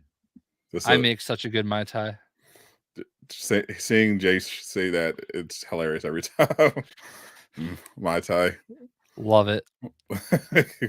I mean, hey, embrace it. I say I'm with Jay. I mean, obviously I wouldn't be caught drinking a Mai Tai, but just the idea of like people treat alcohol like, unless you have a problem, like alcohol is not like what people make it out to be. Most of it tastes like shit, and people are just doing it because they want to get drunk, or they want to blend in or socialize or have you. It's not, if you're going to drink, you might as well drink in a way that at least make it taste good. Like, so I'm with Jay's logic on that one. Yeah. Who cares? Yeah, and plus like cider lying around that's really good. Yeah, plus one Mai Tai is like the price. Like you can get one Mai Tai for the same price as a beer in most cases. I mean, maybe 2 beers, and you get way more hammered off of it. Especially if you go to like my favorite hibachi place, they literally make it's just jet fuel. You want to know cost effective? You know how much acid you could buy with that money? All right, You'd be out of listen. this world. This took a turn. You say acid, but the DMT is where it's at. Oh wow. Me and my well, technically, I think in America, technically it's illegal. I'm not sure the statute of limitations, but hypothetically, me and my friend many years ago I got a bunch of DMT from a buddy of mine who I think made himself. He was like a big psychedelic guy. Like, he grew his own mushrooms. He had the whole thing going on. And so we were talking about the idea of trying out DMT, because we watched the episode of Joe Rogan, and it was like, let's see what the big deal. Let's see what the big deal is. So we go in my room, and we both try it out, and I had him go first, obviously, because if something go wrong, I'm not going to be the first one to go down. So we even decided to film the experience, and it's watching someone smoke DMC is actually wild. Like he just took it. He took it in the pipe, smoked it, and like instantly he just it was like someone turned off. Wow. It was like someone turned off the power, and and he just tilted over sideways and was just gone for the next 10 minutes, like like he's just smiling and just sitting there like comatose for 10 minutes, and then he just popped right back out of it. And I was like, oh, what happened? I'm like, what happened? You look like a fucking idiot, by the way. what happened? He's like, oh man, I traveled back in time. I went to all this civilization in space. He's describing all this wild shit. I was like, bro, he was like, how long was I going? I was like, bro, it was like 10 minutes. you just tilted over. We're just laughing. I was like, holy shit. There's some strong stuff. Can't confirm.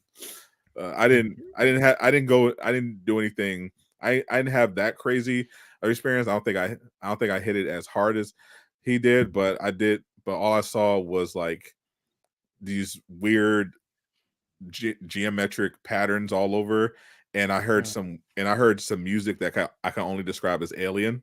I've never heard anything like it before or since. But it was just like this constant like soundtrack of that didn't sound like anything I'd heard on Earth before, and then it was just like over before I knew it. And you when you're going through it, you don't notice like your surroundings or anything like that.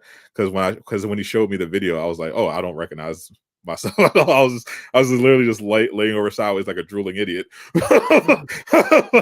but in my mind, I was very calm and composed and like, oh, okay. Yeah, so I'm experiencing. Interesting. This is nice. That's me in my head, like, oh, interesting. Oh, the music, this is interesting. But in reality, I'm just like,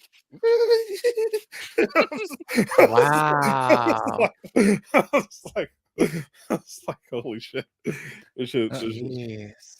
Yeah, I've never tried it. I wouldn't even know. I recommend at least trying it one time. It's crazy. Well, this I think a good way to end it, because man, there go your sponsorships. No. We have no sponsorships on this show. we don't care enough. That's what keeps it fun. I feel like if they made it to hour number 3, they earned it. So they're being shady at that point. They're just digging. I appreciate it, but it was always great. It was great having Casual back. Always a pleasure having Miller. Love having Miller on. It's always a highlight when you can talk to the man himself. I'm sorry this was such short notice. I really didn't have time to prepare. No, dude, you're great. You're fit. Miller, yeah. That's a great thing about Miller. He's always concerned about whether or not he did good. He's always fantastic. Like Miller's always great. And it's just always good to have Miller. And we're obviously it's coming up on Christmas. It's going to be fun. We're going to be on vacation. A lot of people go on vacation. The gaming industry, everyone's pretty much going to be on vacation. The after show will be back in 2024. Eventually, everyone's just going to kind of take a break and enjoy themselves. I'm giving Jay permission to take off and spend time with his family. Yeah, Thor's hanging right here. Spend more time with Thor, more importantly. Aww. So Thor, say hi. The best boy. Thor. So I appreciate all of you guys hanging out. High Ruler, appreciate your terrorism as always. Captain, Mr. Cheese, Nick, thank you everyone for hanging out in the hour 3 like sociopaths. Corey, Billy Finn, Dom, Devon John, appreciate everyone for hanging out. Have a Merry Christmas, Happy Hanukkah, Happy New Year, Happy non-denominational, spiritual, whatever the fuck you're doing these days. If you're on Zoom, on TikTok, we whatever you celebrate, happy whatever that is, and enjoy yourself. You get nothing, sir. happy holidays, happy all that good stuff. Everyone, hope you are safe and definitely a special shout out to Insomniac Games, particularly those employees who had their information stolen and leaked online, who are currently concerned potentially about identity theft. Obviously, we send our thoughts and hope all of the worst things happen to the people responsible, and we're all rooting for you over here. Hope that you guys, nothing bad happens, and you can keep on making the games that we love. It's been a pleasure as always. I'm Sadot the Gamer. Casual Avenger. No, you're not. He was here. Oh yeah, that doesn't work this time. I'm JayShockblast. And that's Miller. Hey, And- say goodbye, Greek. Yeah, that's in the background being the weirdest fucking statue is King Greek. I wish I could Harley Quinn his avatar right now. Oh no. God. Zip it up and zip it out. Ho ho ho.